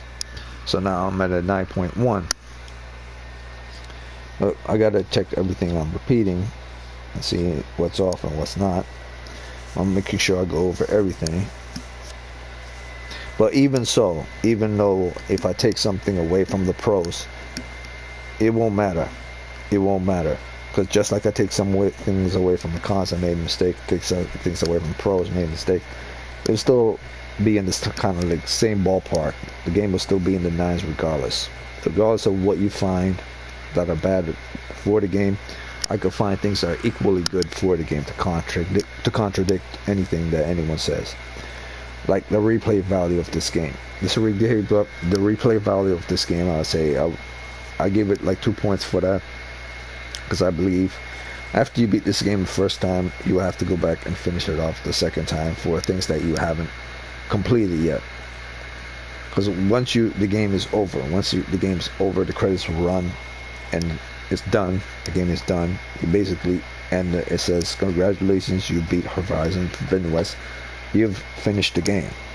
So if there's still cleanup thing to do or things to sweep up, something to clean up that you haven't 100% the game, you still playing the game. So you kind of, it's not like you're replaying the game again, but you're doing extra additional things. So I guess on the replay value, if you were to start the game again from the beginning, knowing what you know and earning it, I would ever play this game a third time. So I believe this game has a replay value of 2, like 2 points. I give it 2 points, being replay value of 2. Context and various data of the world are plenty. So the data stuff that within this world is a lot.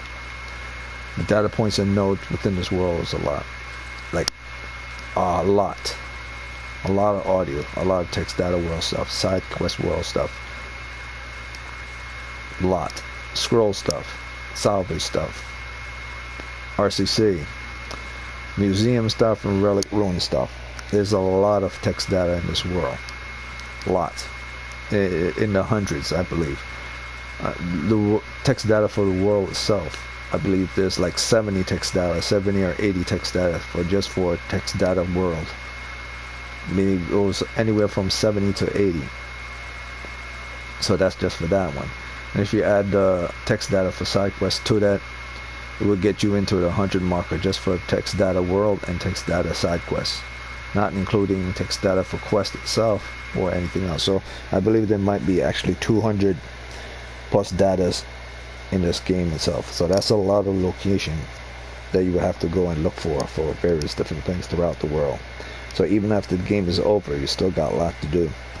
Context of various Valor Surge itself. Here's the next thing, Valor Surge. So I spoke on with regards to skill sets and various different builds you can make with regards to Valor Surge. With regards to Valor Surge and nodes, but I didn't speak on the Valor Surge themselves.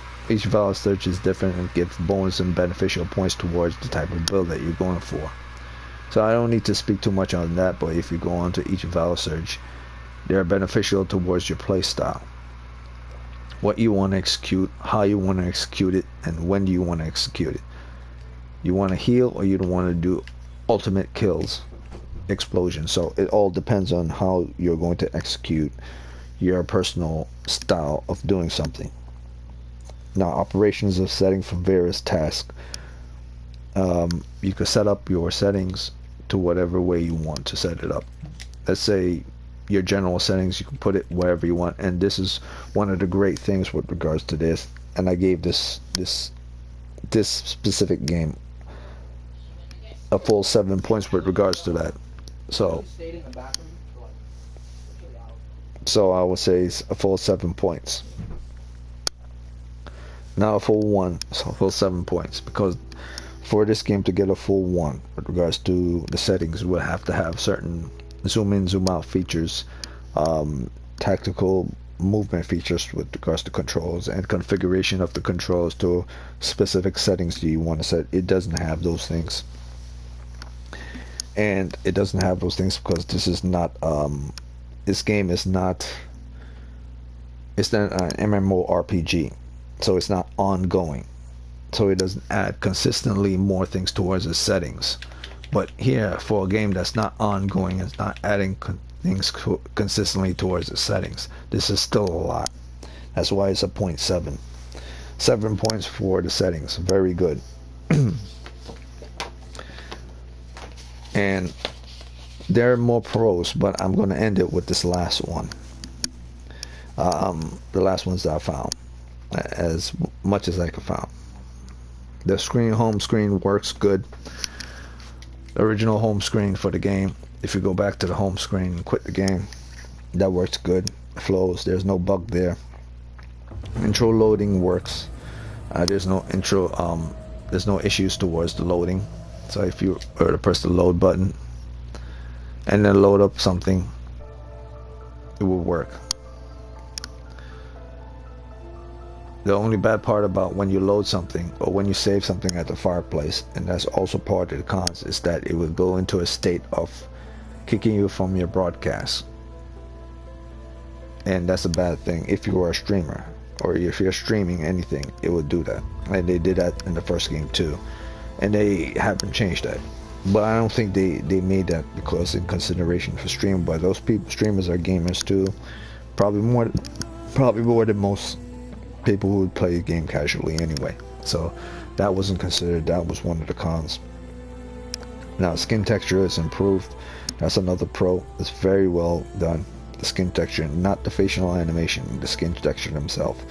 The sweat on the skin, the realistic nature of the sweat on the skin, the movement of the skin itself, the rendering of the skin. So things with regards to skin texture has improved greatly.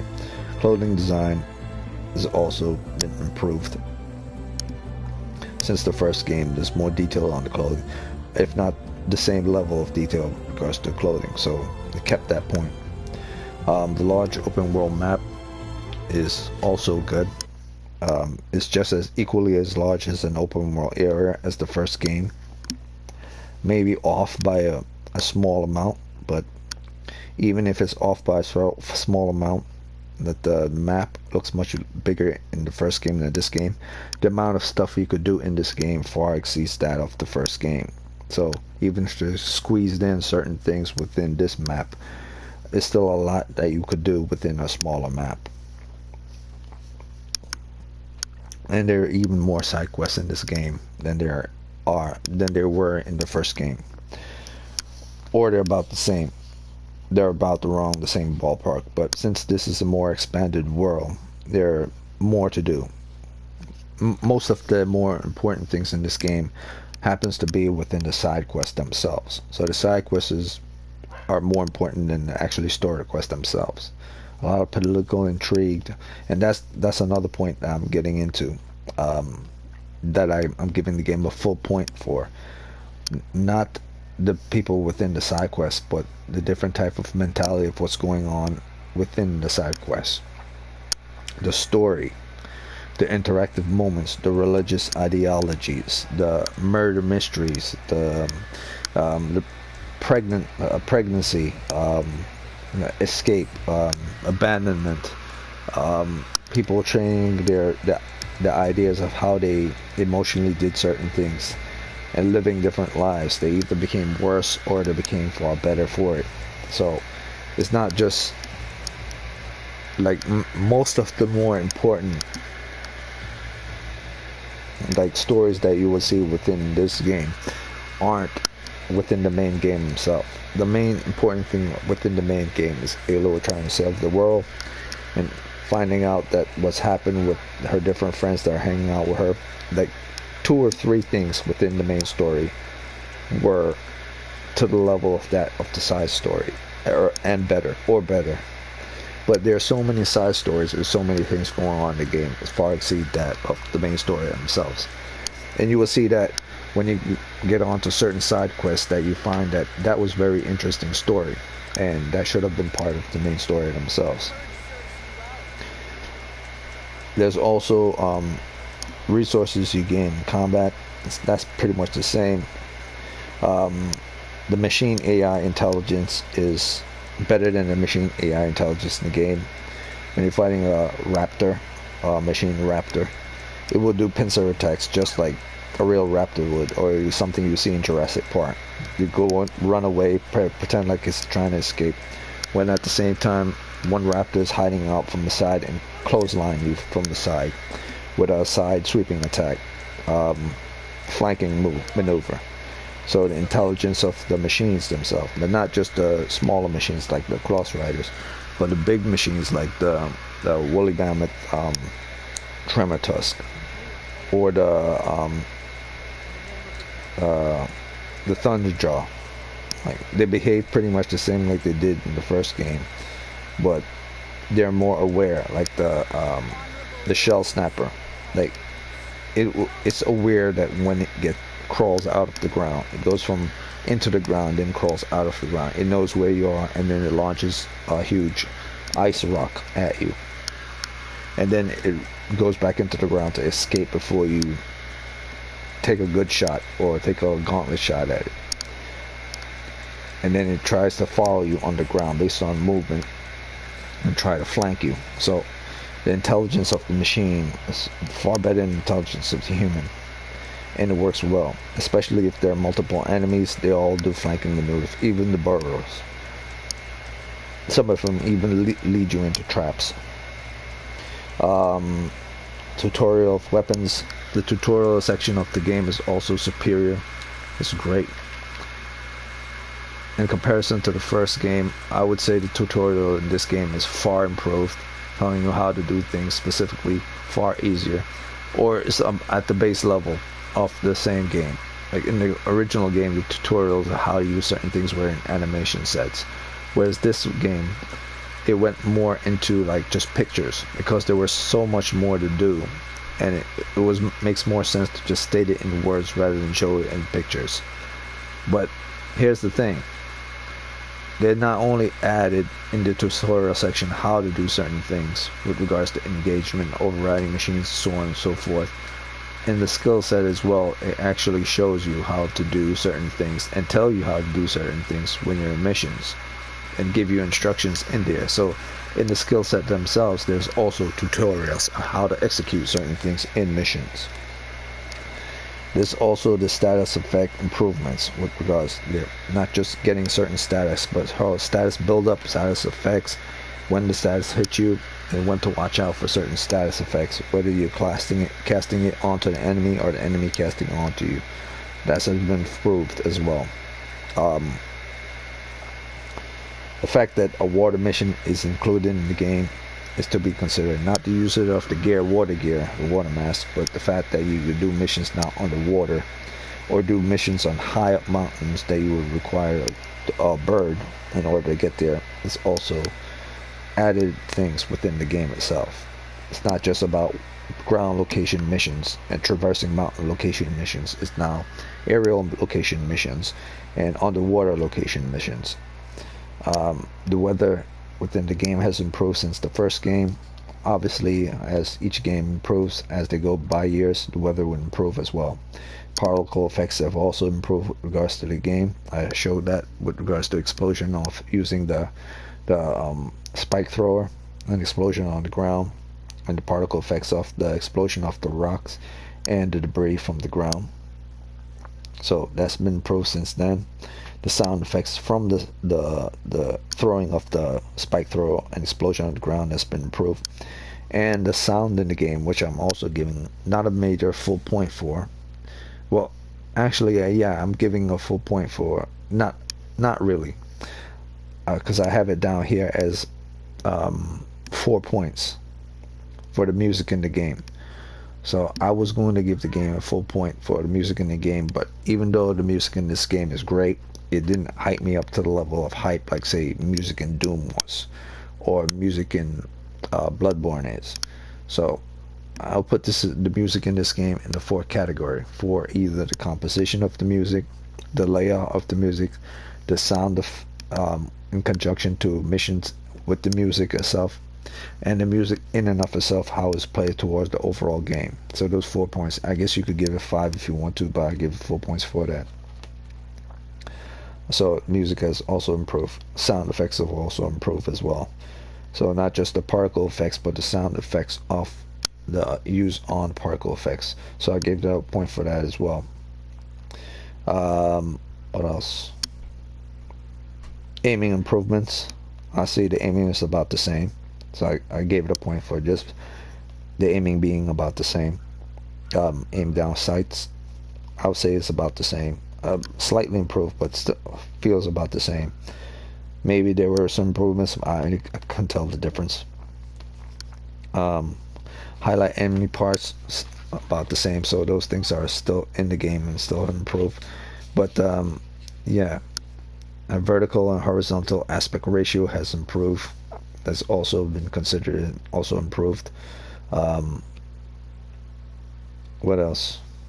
The lore and myth of the game are in the game themselves. They're not outside the game. You don't have to go outside the game to find lore of the game outside the game. It's actually in the game itself.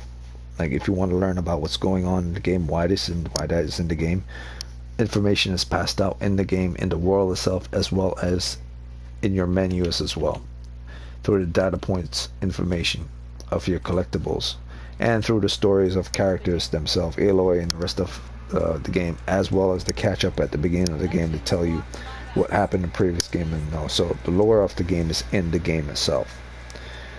The foreign regime people inclusion into the game is also a point, even though their part of the story was poor. But they coming from the stars and they living for 1,000 years, not their ancestors, they themselves doing medical atrocities to their body to make themselves immortal. That's something that was interesting, and I considered their inclusion into the game and how they were able to survive was an interesting story. The Nemesis part within the game itself, I'm not going to speak too much on the Nemesis part of the story, but I found that to be incredibly more intriguing than the Farsi the people themselves. And I believe the Nemesis information is going to play a large aspect with regards to where the future of the next game is going to go. In fact, I believe if they're doing it the right way, if what I'm thinking what it is we might have like digital, it might be a digital warfare thing. Might not just be machine anymore. And there might be space battles, because if the threat is coming from somewhere far away, the original thing that woke Hades, or the original threat that woke Hades, was from the planet that the Farsian people came from. That threat, if that threat is coming towards Earth, or plan to come towards Earth, or they're planning on taking the fight towards that new threat, they might not be able to leave the planet, but intercept it. Then we might have space, something located in the far atmosphere, maybe not space, but something located high in the atmosphere, high into the sky. Might have like extreme sky mission, like way past mountains, like high in the stratosphere type things, or even in space type missions. So that might be something to look forward to in the next game. So that was something interesting I found in this game, and it increased the points towards this game, fun factor, as well as possibility of the next game and where they're going to go with regards to this. And you get some closure with regards to why Hades woke up, why Silence did the things he did, and why from the very beginning of the first game, when you met him, why he was the way he was, and what his intentions and why he doing things. You get a lot of closure towards why certain things happened in that first game and why he was always interested in Aloy and what his intentions were. Some of those things came to fruition here, and you learn some secrets about why he did those things. So, that said, I'm going to wrap this up. I don't want to go rambling on more than I need to. But in the third act of the main story, that's when things got interesting. So, the story is average. It's not poor. The story is average. Let me make that clear. The story is average, not poor. If it was poor, then the game would be in the 8 category. But it wasn't poor. It was average. It was meh. But it wasn't a takeaway. It was just okay. That's why this game is in the 9 category. If it was bad, then that would be something to consider. So, I'm going to close it out here. I spoke on everything in regards to the game. I didn't speak on the vegetation and of trees and different organic life forms with regards to the game, but gave it a point for that, for looking realistic and moving the way they do. If you walk over grass, or if you walk over a bunch of stairs on the floor,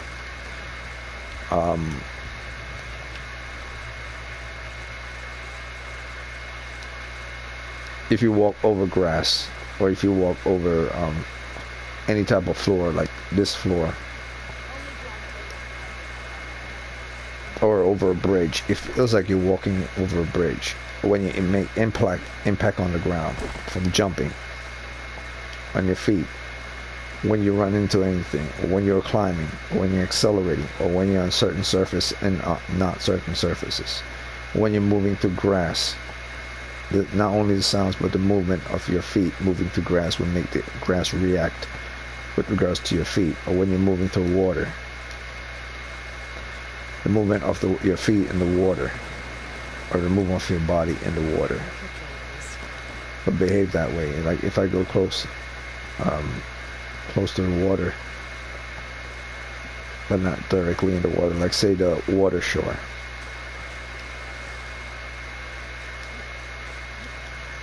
like the seashore. Say I'm running by the seashore, I'm running in the water, you hear the sound of the water, and you see the movement of her feet in the water as the water is moving. It's not that good. You don't see like if you're running in water, you see the water moving up behind her. So, but you hear the sound of her running in, and you see the impact of her feet on the sand running in the water. But you don't see the water like spilling upwards. You just see her moving in the water, like it's very slight. But you don't see the impact of her feet moving through the water. So it's off a little. So I gave it a 1.4 environment being realistic and movement of her feet in the environment and interacting with things, the grass on and water. But it's not 100% accurate. So I wouldn't give it another point because like look in the water, there's no impact in the water on her feet. But their impact in the sand, or their impact on the rocks, making a certain sound on rocks. So there are certain things that were considered and certain things were. I would say it would be a con for that regards to the game, not having certain things in, and not having, but at the same time having certain things in. So it would be like a cancel out. You just cancel each other out. But there are more consideration towards things that you're interacting with. And there was the certain things that you didn't interact with, like certain details with regards to the water and stuff. It was probably 1 or 2, but they considered more than that with regards to the game. So that's why I'm only giving a 1.4 environment. So that's it for my evaluation of this game. I found 150. Technically, I found 140 different cons in this game, and I gave the game an extra 10 just to lower the pros down. And I found I found 206 cons in this game. And that's not me giving the game more pros. Those are the actual pros that I found in the game. Now let's say for instance that I'm off by, just like the same way I gave the game 10 points for cons that it doesn't have. There's technically 140, and I gave 10 points for cons that I missed. Let's say I take 10 points off for pros. It would still be in the 197 category.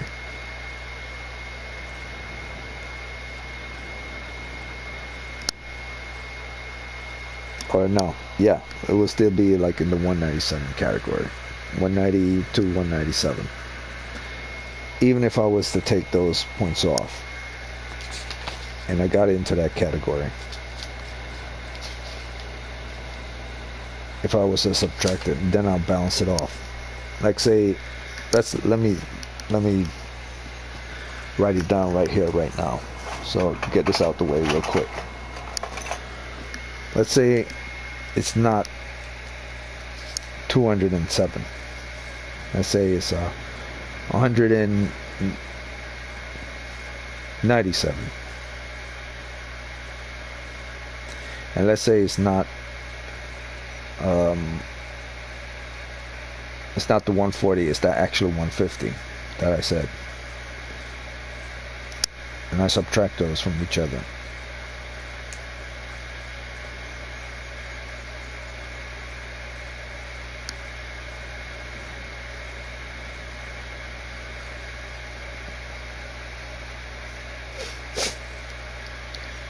Alright, so what I have is, after I do that, it would be 4.7. Now on the scale, because originally I had it at 5.5,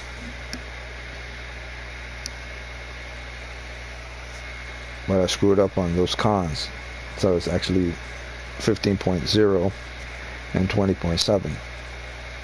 So it's actually 5.7, original one. But like I said, I say if I take off, even like if I subtract, like I bring down those pros even more, because I gave additional points to cons. If I take down those pros even more, brought it to 197, it would still be 4.7 or 47%. Rather than the 57% from the original one. So 47%, if you go from 0, or if you go from the middle ratio between a -6, a +6, and -7, a +7, -8, +8, if you're going on scale ratio and 5 being the median, one right in the middle, if you're starting from points from 5 going backwards to negative in the cons territory, will fall into -6, -7. But if you're seeing it from the point of subtraction, subtracting pros from cons, the remaining would be a +4.7. So from a positive point of view, going forward from the means of 5 standard, you go 6, 7, 8, 9. And this game would be a 9.7. Now if you're going from the point of view from starting from the medium itself, the 5, you would go from 5, 6, 7, 8. And this game would be like 8.7. Now, if you were considering it from that point of view, it would be 8.7. So if you were a very picky person, you could knock this game down to 8.7 if you're starting from 5, not from if you're not considering the 5 itself. Because everything starts from 5. 5 meaning the neutral zone, the neutral point. And from you move from that point, you go into a negative or into a positive. You'll bring it down from where it is, from the 5, into -6, -7, -8, or into +6, +7, +8. Or if you want to think of it this way, let's think of it this way, like from 0 to 10, not negative, like -6, 7, from 0 to 10. So let's say 0, then 1, then 2, then 3, then 4, and 5 being your neutral median, and then 6, and 7, 8. If you're putting on a scale from 0 to 10 rather than going to -6 or +6, you're going from 0 to 10. If you were to put it from that point of view, starting from the middle, 5 being the middle, you're being considerate of the game. You're starting from the middle. You don't start from zero. You start from the middle. Because if you start from zero, then majority of every single game will be in the low ratio, below 5s. That including Bloodbourne and Doom and so on. You start from the middle, neutral ground. If this game didn't have that 4.7, that middle ratio, you're adding from 5. So you're adding 6, 7, 8, 9.7. But if you want to consider it from the 5 itself, you're adding 5, 6, 7, 8. It would be 8.7. And 8.7, if you round that up, it would be 9. Or you could keep it at 8.7. And it will be the medium between 8 and 9. But that's from a personal point of preference, point of view. 8.7 to 9. That's where this game will fall in, from a personal point of view. 8.7 to 9. Now, I know there are more pros than there are cons. But remember what I said. I'm saying this mostly to myself. I already gave it an unfair advantage by giving it more cons. That's not considered in the game because I can't find those cons. Someone else might be able to find those cons. But I also did something as well. I also took another 10 points off from the pros and brought down the 207 down to 197 to make it a 4.7. So that's 20 additional points, miscellaneous points that I haven't found within the game yet that maybe someone could find.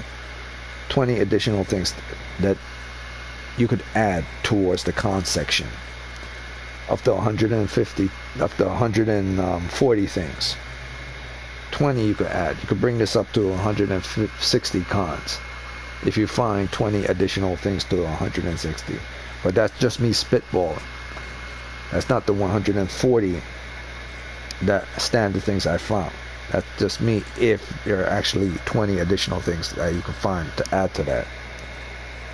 So I took another 10 points and dropped that pros down to a 8, and it still falls into the 8.7 to 9 category. So if I add another miscellaneous 10 to the already 10 that I gave it to lower the pros down, you could get this into a 7 category. I mean, if anyone's watching this video, do you guys, whether it's a professional person or just a random, you understand what I just did? I took this. I'm purposely bringing this game down to a lower level by giving it points that it doesn't deserve to go down for, because I can't find these things. Out of 140 cons that I found, I'm giving additional 20 more to lower it down to the 8.7. When technically all I'm supposed to do is give it an additional 10 more points and a full 1 off, just to lower it down, simply because I'm picky that way. So if I just lower it down with just that 10, not an additional 10, this game is actually a 9.7. That's why I said if you round out to 8.7, it will come to a 9. Or if you keep it at 9, it will be a 9. No matter how you look at it, this game ends up being a 9 in the end, whether you take an additional 10 points off or not. Or if you round out that 9.7, it'll be a 10 all around. But I know people aren't like that, and I know people made the games aren't like that, and so they want to get things from a logical point of view. So the least you could give this game, if you're very picky, is the 8.7. And the most you could give this game is a 9.7, and that's an overall. So from my personal point, I mean, if I wasn't me, and if I was a nitpicky person, I would knock this game down to 8.7. But if I was me, and I would consider things based on math before I put myself into the equation, this game is a 9, because I'm giving it an additional more 10 things to already 10 things I'm subtracting it to bring it down for, just to balance out the game, so the pros don't outweigh the cons by a lot. So this game is a 9, period. Anyone who say otherwise haven't been doing their goddamn homework. Sorry to say it that way. And if you really are, if you're really that picky, you could drop it to an 8.7, 8.8, 8.9. But I know based on the patches that the game is now, the state that it is in right now at this very moment, from its original state, you could say the original state was an 8.7. But where it is right now, this game is a 9 all around, period. It's not just me saying this, is me dropping the math on everyone. Doing the numbers.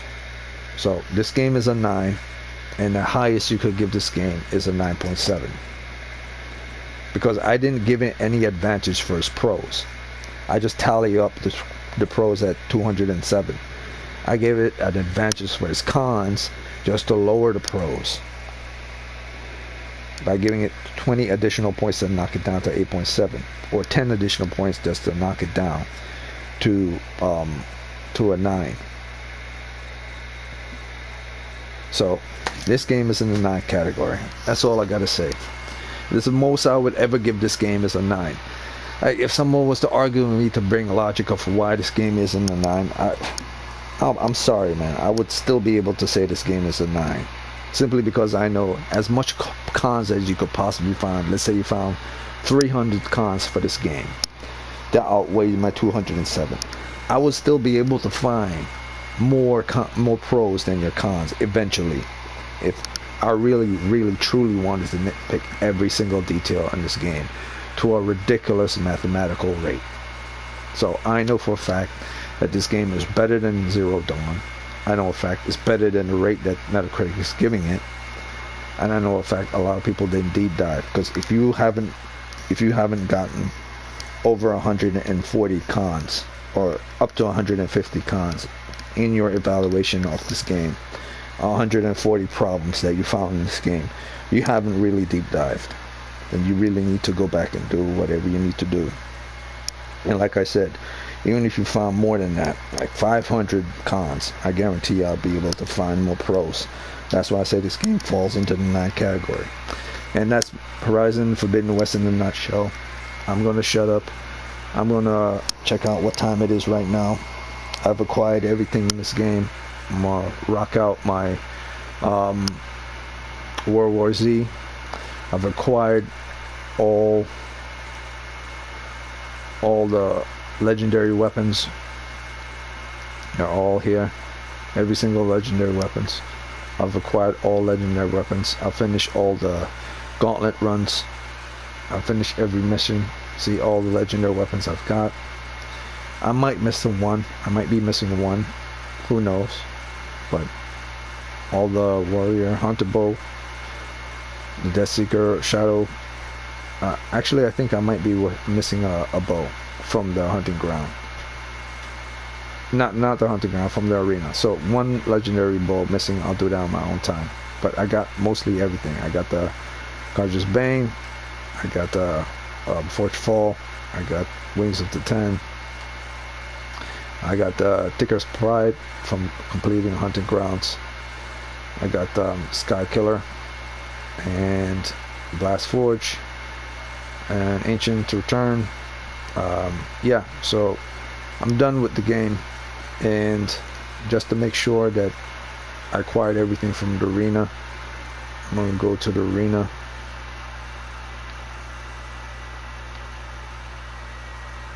I believe I acquired everything from the arena.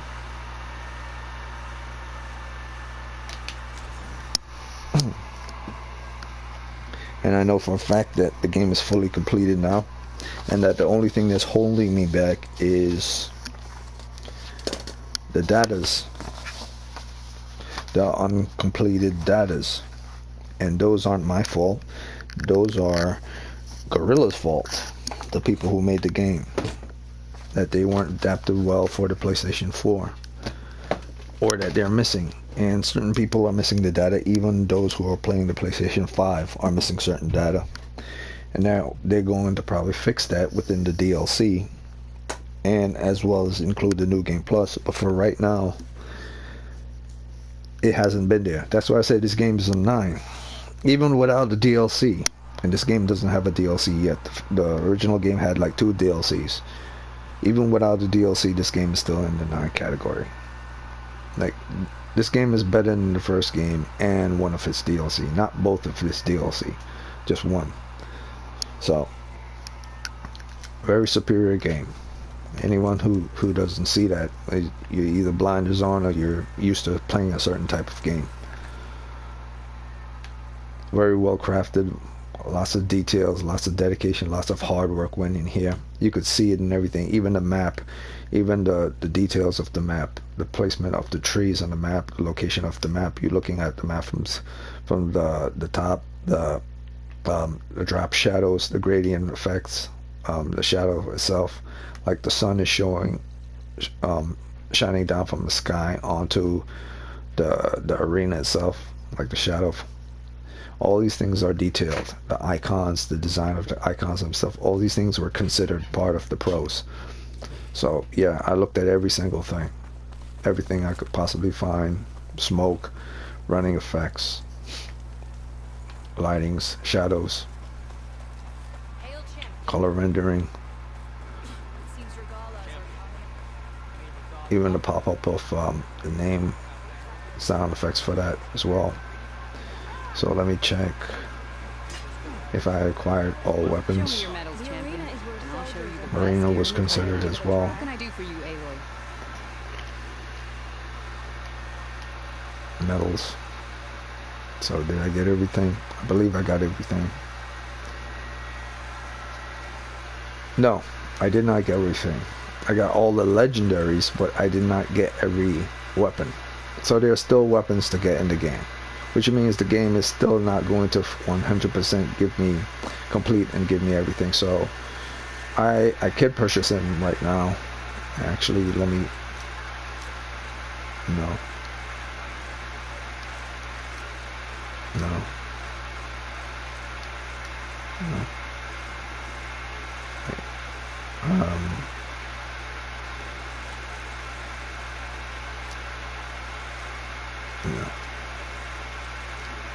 I don't want to equip it, but I want to buy it.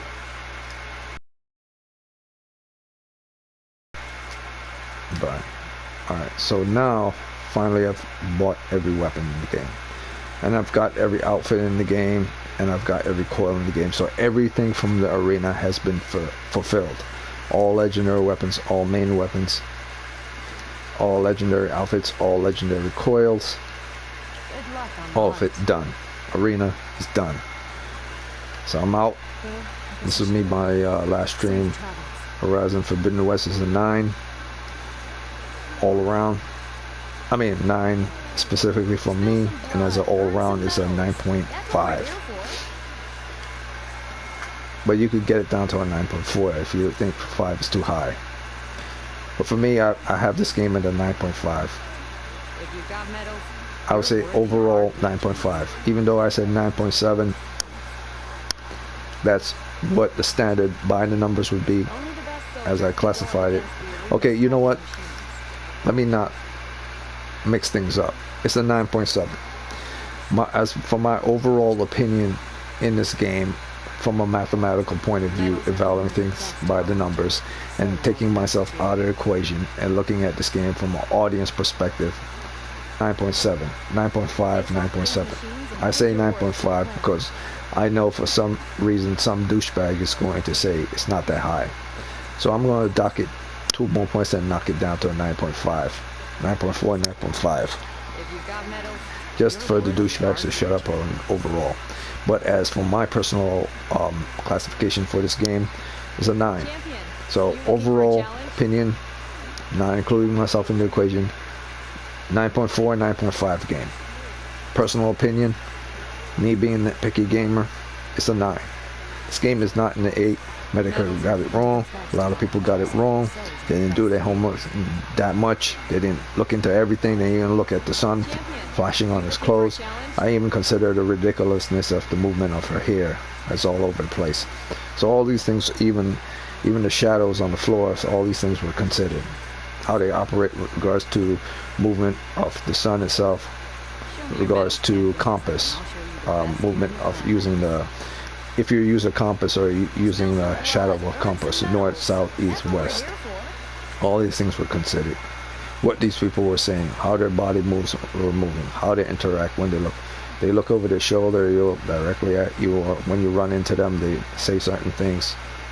All these things were considered. The icons that pop up in locations, whether it's on the main handle of the hub or in the mission on top of their heads, the different design of them, different color, the tier that it says, the colors, the design of things, the holograms, how they're designed, how they're placed, how they contrast with regards to their locations. So everything was considered in this game. The color of the spikes, how they're set, how they're placed, how all these things relate towards the sun and shadows when they reflect on them and stuff, and how grass and everything move and wind operate, and how they move with regards to that in comparison to things in real life. So, and even the sun on the characters' faces, so on and so forth. Yeah. So all these things were considered in this game. That's why I say this game is a 9, not in the 8 category. And I think people who aren't deep divers, who don't consider things, who don't take time off away from, like if you were to do a painting, step away from the painting and then come back to see what did right, what you did wrong. I don't think they did that. I don't think they did that at all.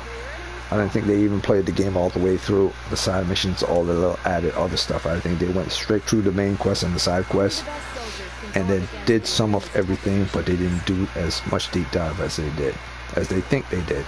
Even though they probably went over it hours and days and stuff, there are always things that are missed, and the things, the very fine details of what make or break games. So, Horizon Forbidden West, 9. Personal opinion, 9. Overall opinion, not putting myself in the equation, 9.4, 9.5. That's all I got to say about that. I'm done with this. There's nothing for me to accomplish anymore in the game. Under my progression, it says 96%, which means majority of those percentages falls onto the category of these. Inclusions for audio, that's 1%. Text world, that's probably another percent. And scan glyphs, that probably is another percent. That's 3 right there. And there might be something I'm missing. There might be something else I'm missing under that 96%. Or maybe after I found all of this, maybe maybe this glitch here is 97 for the arena. Whatever this glitch that's glitching out the arena is there, that's the 97. And maybe for each of the chain scrape pits, because I finished all the melee for chain scrape, for scalding spear, for bull mark, and for torn marsh. I finished all of these, all the training, and I finished all the hunting grounds as well. Even though it's showing right here, it doesn't show that they're blacked out 100% complete, so that's probably 98. And this errand is incomplete as well, so that's probably 99. So that's why that's bugged out. And probably 110th thing might be something that's located within platinum achievements. Or maybe here, maybe my assumption is what my assumption is. Maybe in order to achieve 100% of the game, it's not just in completion of all text data. My all text data might probably just get me to the 97 if I complete every text data. Maybe the 97, 98, 99, and the 100 for progression completion has to do with accomplishing certain platinum trophy tasks to 100% complete the game. But like I said, once I went past the 95% marker for this game, I said in the last video, if I get to 95%, that means I've 100% completed the game. That means anything that's in the glitch state is probably the reason why I haven't finished the game. Is the reason why it's not staying 100%. That is also the side quests and the hunting grounds. Why it's still showing the hunting grounds in highlighted areas rather than showing like see how the arena says open, the arena is blacked out. Why all these are checked off. Why this is checked off. Why arenas aren't checked off. Why the melee aren't checked off. Why hunting grounds aren't checked off. So that could be an in-game bug issue while the supply drop aren't checked off. So those things are added towards the progress completion not being fully complete. But like I said before, from my point of view, I'm not considering the glitches to take away from the 100% completion of the game. Once I went past the 95% marker, those 5 additional things related to the bugs, I'm adding that to the 95%, which means I'm done with this game. Everything is finished, store is finished, collectibles finished, every legendary weapons has been collected, every outfit has been collected, and maybe also a percentage of the game is those other additional weapons from the hunting grounds that aren't legendaries. The average, the greens, the blues, the purples. Maybe to 100% complete this game, you have to collect every single item, but I'm not going to do that. Period. I'm not doing that. That's going to be something in another time. And even if I did do it, it's still not going to 100% because of that bug mission, because of those missing data that they have to deal with. So I'm done with this. That's just my opinion I had to give in regards to the game of everything I found. If you found something else in this game that you found that's annoying that I might have missed, you could log it within as a comment, because I say this just to inform people and to inform myself, so I could go back and look at this when they bring out their next Horizon game. And that's it. This is an excellent game. Definitely Game of the Year contender. Definitely Game of the Year contender. If a game is in the 9s, it's a Game of the Year contender. And this is definitely in the 9s. This is definitely better than Sifu. I know that for a fact. And people have Sifu in the 9s. I think in the mid 9s. So I don't want to hear any of that shit about Sifu. Sifu's a great game, but Sifu ain't this. I know that for a fact. I don't care how much martial arts you get. I don't care how fun it is. This game has lots of things to make it fun, and lots of things to make it interesting, and lots of additional devil and details things that you might have missed, secrets, so on and so forth, to add. And it's an open world at the same time, and it's adapted to made for both young and older audience. It's not made for just hardcore gamers. You know, you can't give a game high points simply because of hardcore, because then games made for kids shouldn't be put in the Game of the Year category because they're for kids. Now, kiss my ass on that. You got to look at life from a balanced perspective. I want to hear the hardcore games are the only ones that could be in the 9 category, Game of the Year contenders. Doesn't work that way. You got to use your brains, period. This deserves to be Game of the Year. Alright, if Elden Ring is not Game of the Year and another game beat it out in the summer or in the fall, then this still deserves to be in the contender. I doubt this will beat out Elden Ring, and I doubt this will beat out games coming out in the summer of 2022 or even in the fall or around Thanksgiving time of 2022. I doubt this will, but I believe 100% this is going to get a lot of awards. I could see this game getting 3 or 4 awards at the Game Awards, but it might not get Game of the Year. And I don't believe Elden Ring will get Game of the Year either. I mean, people are hyping that game up way too much. I believe if you're going to be Game of the Year, you gotta wait. You gotta wait till summer comes. You gotta wait to see what's going on in the summer. The game's coming out in the summer. The game's coming out in the fall. The game's coming out in the winter. Evil Dead is coming out in the summer. I don't think Evil Dead will beat out Elden Ring at all, but I believe it'll be very fun. It'll probably be more fun than than Elden Ring. I believe those other games are coming out for the summer. Those RPG games, Japanese RPG games, that I see that's very interesting. I believe that otherworldly game, not the Borderlands game, the Tina game, the otherworldly game that's coming out in the summer. I believe that Star Wars game is coming out in the summer. I believe that other exploration world game that's coming out in the summer, and a couple of other. There's a lot of good games coming out in the summer, and some of them are coming out, and also good ones are coming out in the November as well. But most of them are going to come out in the summer. So when a game is released in the summer, or a movie or anything's released in the summer, it's because people believe that that game or that thing is confident enough to carry that entire summer.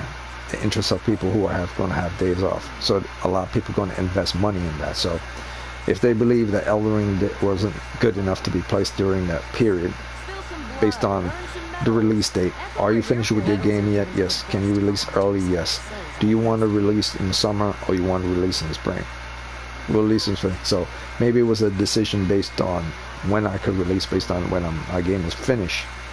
But I also am not stupid enough to realize that companies will hold back certain games and promote certain games or release them at certain dates as well, because those are considered the games to be put in the summer that they believe most people will play, and they will bank more money on those things. So Elden Ring has still got a ways to go. You still got to get through those summer games and winter games, as well as Horizon.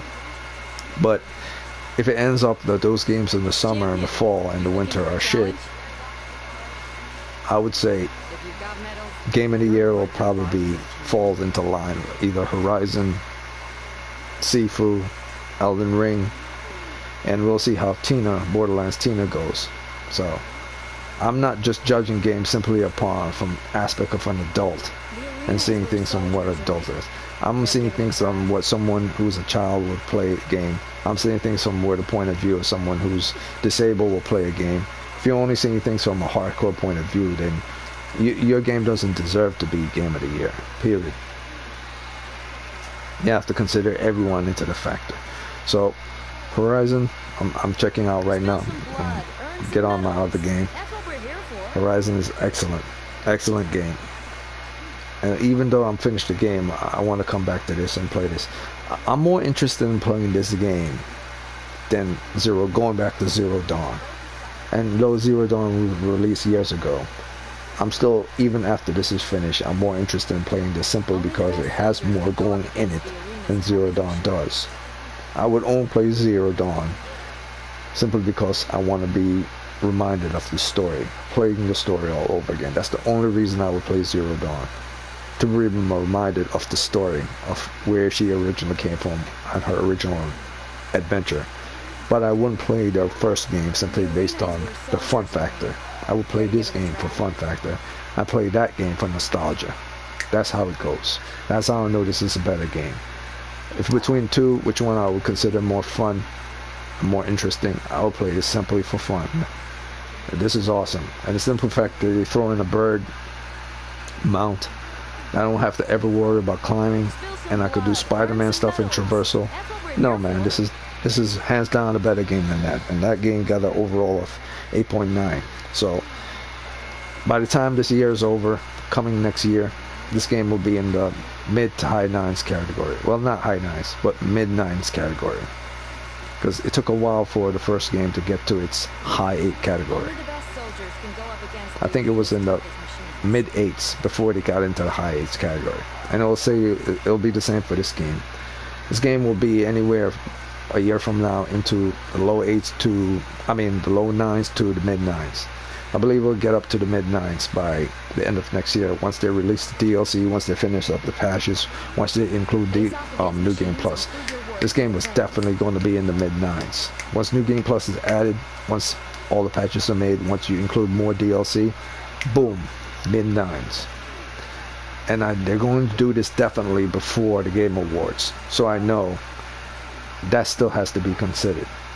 The DLCs, the New Game Plus, the patches. So right now this is a 9. DLC, New Game Plus, patches. Once those things are considered, this game will fall into the 9.4, 9.3, 9.4 category for me, from a personal point of view. And then from an overall gamer's point of view, not putting myself in the equation, looking at myself from an audience point of view, it won't fall into the 9.4, 9.5 category anymore.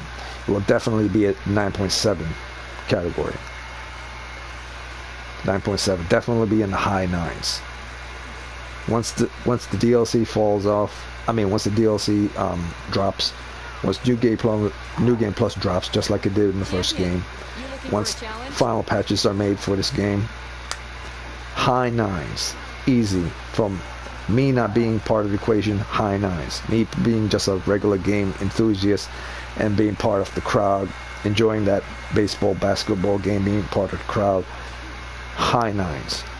But me being a nitpicky person, once all that comes, That's all that drops, DLC, everything else that I could find, even photo mode, whatever they drop, when it comes later on during the months, whether it's in the summer or in the fall, but before the year ends, I will get this up from a personal point of view at 9.3. I see this game being a 9.3 easy before this year is over. And a high 9s, 9.7s, 9.8s. Easy before this year is over. And even if I'm jumping the shark and it's not a 9.8, it definitely is a 9.7. Once that DLC drops, once the final patches are made, and once we get more inclusions of different type of weapons, and New Game Plus is added, I cannot see this game not being a 9.7. I just can't see it, because I know this game is a 9, period. Even if you don't want to include the overall, you want to include the prejudicial part of the game. If you want to include the individual's part, you don't want to look at the audience. You want to look at things from an individual point of view, from my point of view, or people who are nitpicky. Even if I consider it from a 9, and then go forward with it coming out with DLCs and New Game Plus and additional other contents or weapons and stuff, it would still be in the 9.3 category, 9.3, 9.4 category. So it would still be Game of the Year contender.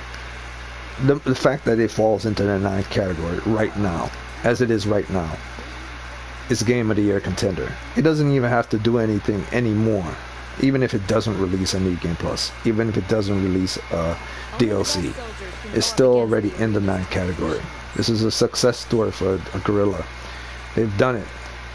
This is a better game than the previous game, and I hate to say it because it sounds kind of like stupid and the cliche, but there's no way if you were to choose between Forbidden West and Zero Dawn, which is more fun, the obvious answer is Forbidden West.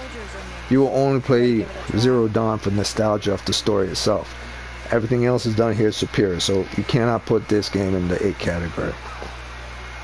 If you are, you're lost in the sauce somewhere in your head. And I run the pros and run the cons. I'm not saying it again. So that's it for this video. I'm out. Definitely Game of the Year contender. If this game wins Game of the Year, I would say I told you so. I told you so. Once that DLC drops, once that New Game Plus drops, once they add other things tweak to make this game even more superior, I would say I told you so. I doubt it will win Game of the Year, but if it does, I would say I told you so. I think it's going to get a lot of awards, but I don't think it's going to win Game of the Year. I think whatever's coming out in summer might win Game of the Year. And if Elden Ring does win Game of the Year, I wouldn't be surprised either. But this is going to get a lot of awards. I know that for a fact. I'll be surprised if this game doesn't get any award at all. Or just win one award. If this game wins just 1 or 2 awards, I would say I'm done with the Game Awards ceremony completely. Completely trash. If this game only won 1 award at the Game Awards, or 2, I would say, nah, I'm done. Because you have to consider every single game on the planet. And you have to factor every hard work went into every single game on the planet. And I could see this game winning 1 or 2 awards only. But I know the devil's in the details has to be considered as well for every other game. And if those devils and those details for those games have not been up to par of the Horizon Forbidden West is, I would say favoritism is being played out at the Game Awards. So I could see this game winning 2 to 3 awards at the Game Awards, or more than that. I could see this game winning minimum of 3 awards at the Game Awards. If it gets less than 3 awards at the Game Awards, I believe that there's some favoritism going on there. But I could see this game winning 3 awards at the Game Awards. If it wins only 2, I would say favoritism, period. If it wins only 1, I'll say atrocity. If it wins 1, I say atrocity. If it wins 2, I'll say favoritism. I get it, but I say favoritism. If it wins 3, I say yup, that makes sense. If it wins 4, I said yup, well deserved. Yup, and give it exactly what it's supposed to. But if it falls below 3, and it's only two or one, I'll say favoritism or atrocity. Because this game got too many things right for just getting one award. Too many things right for just getting one award. Two, I could see, but I still say it's bullshit. It will fall into favoritism. So this game has to win 3 awards. Because anything that's lower than 3 at the Game Awards, I call bullshit on that. I call bullshit. I'll be like Doom, not getting his fair advantage. Bullshit. This game can't win 2 awards. This game is too superior for winning 2 awards. This is 9 category. I know I'm rambling on, and I'm saying this mostly for myself, but I want to get it in the head of anyone who's listening. If you haven't found 140 plus cons in this game, 140 problems in this game, and 140 is a lot. If you haven't found that amount, like I have found, and then add an additional 10 to it to 150, simply to lower the pros down, because the pros are high, or in the 200 ratio. Then you haven't deep dived. So I've deep dived. I did the math. There's no way I could do it. The smallest I saw myself going was 8.7. The smallest I could see myself going for this game, being prejudiced to this game, was 8.7. The smallest. Like, if I was a real nitpicky person, smallest, 8.7. But even I know, if I was to round out 8.7, it would be a 9. And even I know, even though I'm having it at a 9, the game falls into the 9.4, 9.5 category. So I balanced it off between 8.7 and 9.5. Where would I fall between that ratio? And I came up with a 9. That's where I fall off. From outside my own point of view, my own perspective, from being part of the audience, watching the baseball game, football game, being like part of the audience playing games, it's a 9.4, 9.5. For me, it's 9. So I'm ending it right now because I keep repeating myself over and over again. I just want to get it into the head of certain people. Now you see that guy was going back and forth while I was talking, keep going back and forth, back and forth. That's part of the glitches I said within the game. That's part of the 150, part of the 140. So that was also included as well and considered. Because the whole time I was speaking, I was looking at these people and their movement. So all of that was considered in the game. I actually stayed in the game for long hours to see how certain people would do certain things as well, and how the time of the day would change. And here's another thing: I never even considered lens flare with regards to the environment. I did consider the sun, but I never considered lens flare. So that's yet another pro I found. All right, so I'm out. I said what I gotta say. Anyone who has this game in the 8, don't listen to them. They don't know what the hell they're talking about.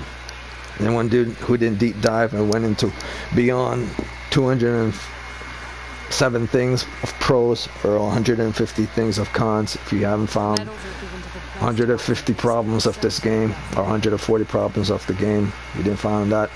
If you didn't go that far, or you didn't deep dive that deep for 200 pros of this game, 207 pros, and plus another, I say 208, because I didn't consider lens flares as well. You didn't do your homework. I didn't say I'm better than you. I'm just saying, I'm not even a streamer that has millions of audiences or followers, and I went into more deep dive than some of the professional critics. I ain't propping myself on the back or bullshitting or tooting my own horn. I'm just flabbergasted by how certain people could rate things without diving deep, even when they say they deep dive. So I did the math. I balanced I cut out 150. I cut out 150 and I subtract that from 207, and I came to a 5.7.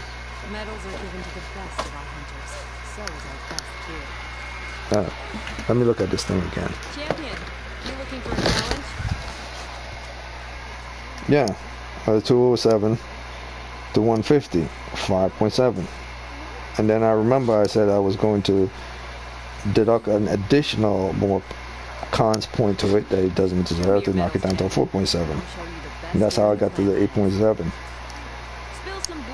And I put it on a scale from 0 to 10. And it got 4.7.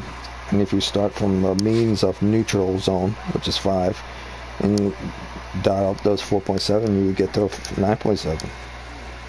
But if you want to include it from the 5.7 ratio and start from 5, then this game is beyond a 9.7.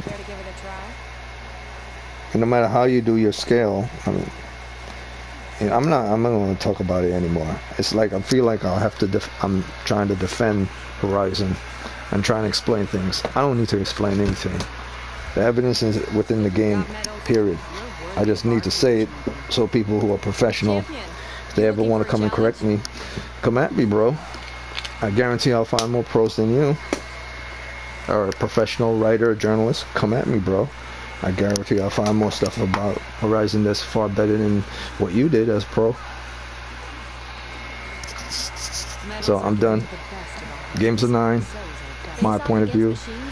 9.4, 9.5. Not my point of view. Definitely Game of the Year category. Definitely Game of the Year contender. Deserves to win Game of the Year, in my opinion. So unless Elden Ring got something that makes it fire, other than boss battles being awesome and everything being super hard,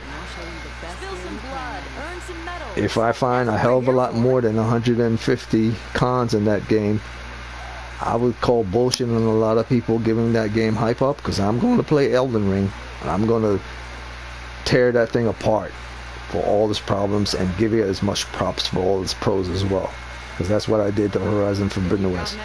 I tore this thing a new one. I kicked its ass to find out all its problems about what's going on in this world. What it didn't. I even was nitpicking about shit that's not even in the game, just to bring down its pros. So I'm going to tear Elden Ring a new one. I don't care what fanboy likes. So if that game, though, pros don't outweigh its cons, I would call bullshit on all these people hyping that game up. I believe it's going to be only win. Beat Horizon Forbidden West simply because it's a Souls game, but it might beat it just by a small margin. I believe that 9-point high bullshit that they have in the game, I gotta see that for myself, and I will. So that's it. Game of the Year contender, possibly game-winning Game of the Year. I believe that this game deserves it. It might not get it, probably won't, but it definitely deserves it, and it definitely is going to get, I believe, 3 to 4 awards at the Game Awards ceremony. Yeah, I believe it might get 4. If it gets only 1 or 2, I call bullshit and favoritism and lies and balderdash. Like they didn't give my boy Doom Eternal its props. So I know it's bullshit if this game only gets 2 awards. I could see it getting 3, I could see it getting 4 and more. But if it only gets 2, I'm done with the Game Awards, period. If this game only gets 2 awards. I'm out.